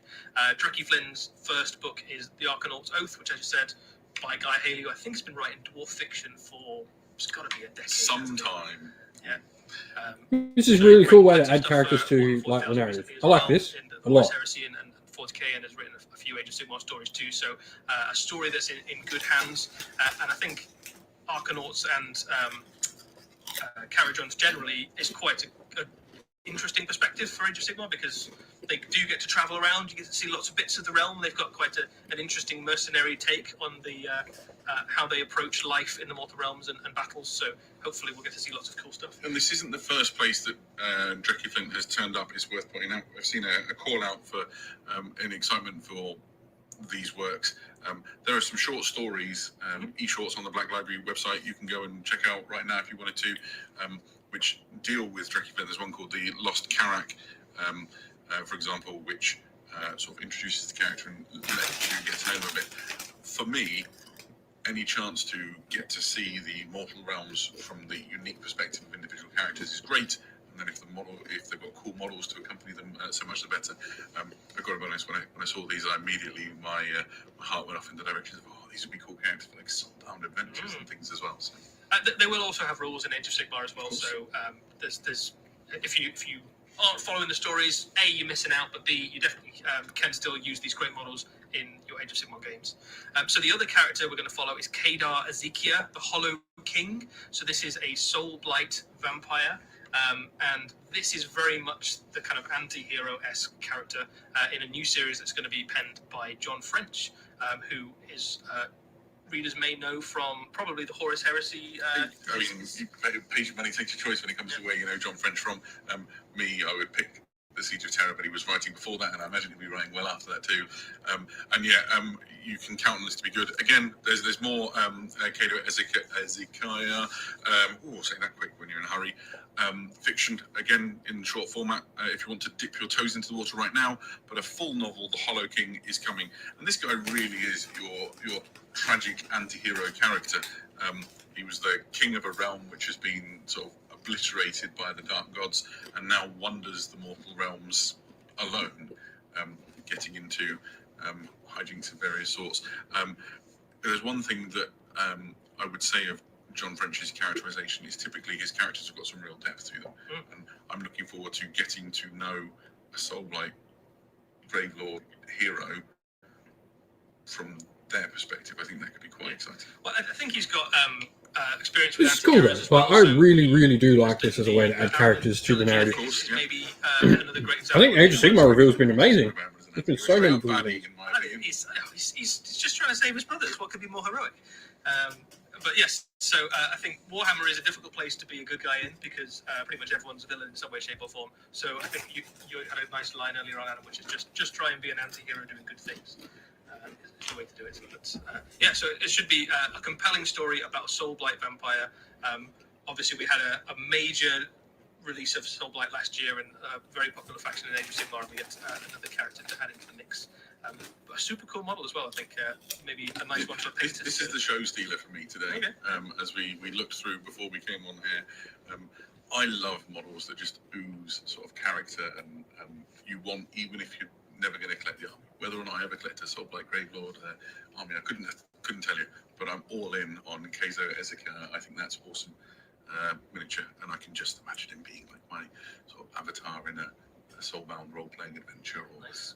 I don't know. I could find a way to jerry-rig some rules from in Warcry or something like that. Who knows? There's a couple of interesting comments on these. I couldn't possibly begin to tell you whether you can use these in things like Curse City. I think that'd be pretty rad. So who knows what time we'll show. You can definitely use them in Age of Sigmar. I think that's the thing. They will have war scrolls for use in those games. Whether they'll go further into other games, I think you don't know yet. Depends when their adventures take them, I suppose. It does. Very cool.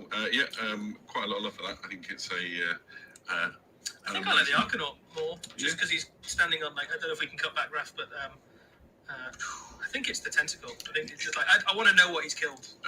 One presumes it came from something up high as well. What in like the Aethys, the skies above the mortal realms, is that big and has like It could be a tongue. Yeah. No, it's got to be some sort of some kind of weird sky kraken. Yeah, I'm pretty happy with this. That could be IP. Who knows? Age of Sigmar reveals. I'm really happy.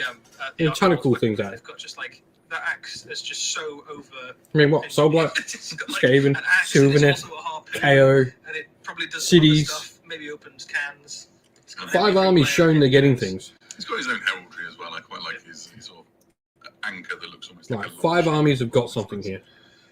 So there we are. We are a house divided in between Drecky Flint. There's and room in Kato. Warhammer for all of us, I think. Quite so. Right. Well, that brings us to almost to the hour mark. It would be worth doing a recap of everything that we have we've looked at, because there's quite a lot, and I can barely remember back to 55 minutes ago. So we started off with the Skaven and the new announced Deathmaster. Yeah, A very cool fantastic model. new plastic model coming soon for the Skaven, and their entirely new Battletome, which will include all sorts of updates for rules, including clan-based armies and everything. Of course, that was quickly followed by an absolute glut. I was trying to think of a plant-based pun. Couldn't get there fast enough for the Sylvaneth, but a cornucopia nonetheless. Yeah, So like I said, there have been 5 armies that have got stuff. Yes, some of them only got a character, but like 5, lots of people are going to have something to get out of this. Sylvaneth have got, what is a decent release? And she will not be arriving alone. With 3 box sets and actually 4 units out of it. Which are just the scariest looking fairings you ever saw in your life. We got something for Cities of Sigmar players to know, okay, don't go purchase more Cities of Sigmar stuff. Well, actually 6. Technically, we got shown the Ogroids properly too. 6. They showed them. Battletome wending its way towards us. But they did say almost, so are we... That's the lowdown on the Ogroids. Ogroid Theriadons are joining the Slaves to Darkness. These are the fallen martial warriors of an ancient empire now sworn. So are we going to get a tease of this? Darkness alongside lots of other new things towards the end of this year. Absolutely. And the debate between shields versus two-handed weapons raged. And I think Will never end, weapons ever so slightly won out, but I didn't count all the answers, I'm not going to lie. We also revealed the start of an extremely exciting sort of long build project as the Warhammer Studio has undertaken the work of creating the Cities of Sigmar. I'm super excited for this. The mortal armies, the humans battling in the mortal realms, and a tiny tease of what the sort of imagery and iconography of that army might look like. Keep your eyes peeled on warhammercommunity.com for more information as we get closer to that release in the future. Yeah, and the GHP. Like, We also have GHP, mainly because I hate 6-month seasons. All the buttons. You should see how excited he looks. We've got the General's Handbook, which is going to shake up match play for Warhammer Age of Sigmar. The big news here is lots of new battle plans. Infantry are going to get really good. But if you don't want to play at the top end of competitive Age of Sigmar, you just want to kind of roll some dice at home, the points will also be available for free to download. Awesome source. And of course, then we got to these 2 new Warhammer Age of Sigmar heroes with accompanying novels to get super excited about. We have Dreki Flint and his accompanying novel, The Archanaut's Oath. And then we have Kado, Ezekiah, and The Hollow King. An eponymous title, as it were. That was pretty rad, I'm not going to lie. For day 2 of Warhammer Fest, we have seen some awesome stuff. Chat, what was your favourite thing? You've got a few minutes to bang in the thing that you've seen today that was your favourite. I will pick, using my entirely non-judgmental eyeballs, the thing. Ogroids are straight out there. Oh, there's a lot of Ogroid love. Sylvaneth, I think, have an unfair advantage because you can just shout Sylvaneth and it encompasses all of them anyway for a specific thing. But that's fair enough. Quite a lot of people were here for the Skaven. So, Eddie, your pick? So I'm definitely going to get the Deathmaster. Deathmaster, you have Skaven day one, already? Day one purchase. I am quite excited about the Sylvaneth. I like the idea of like a really heavily bug-themed army. I think there's a thing there. So the Alariel, I think, is one of the models that is like the best, one of the best models we've ever made. That I don't own. Really? I think it's way up there. I think she's like one of the best things we've ever done. And I don't own it, and I haven't painted it, and I have an excuse to paint it. I can feel your excuse closing in on you right now. Kado is definitely my favourite thing of the day. I think we've been well treated. And I did like your explanation of the Ogroids. I quite like the idea of a little Ogroid force. The Ogroid Myrmidon's been a quiet favourite of mine for a while. So, this has been day 2 of Warhammer Fest Online 2022. We are not done yet. There are still 2 more days of Warhammer Fest Online to come. We are back tomorrow at 5 p.m. with, that's British time. There'll be stuff on the Warcom website. I'll let you figure that out. But we're back tomorrow with what I think promises to be an incredible lineup. Genuinely, you'll love it tomorrow if you are into things like, I need to get the list right, Necromunda. Yeah. Kill Team. Yes. So then. Warcry. Yes. Is that right? Is that it? Have I left something out? I feel like there might be some Middle Earth. Oh, holy moly! Yeah, guys, if you like the Middle Earth strategy battle game, actually, you're going to be like super psyched for what's coming tomorrow as well. So, If you are, free on a Friday night and looking for some Warhammer excitement, please do come and join us for day 3 of Warhammer Fest Online 2022. All right, well, that was it. What was everyone's favourite thing? By the excellent Raph, who has pressed all the buttons and made all the videos work.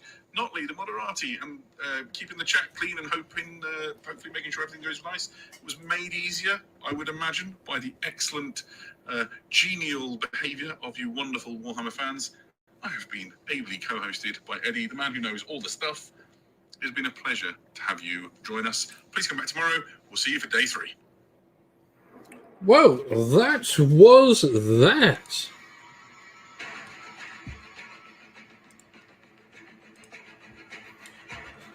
Well, that was that. That was pretty awesome, I have to say. I liked a lot of the stuff in there.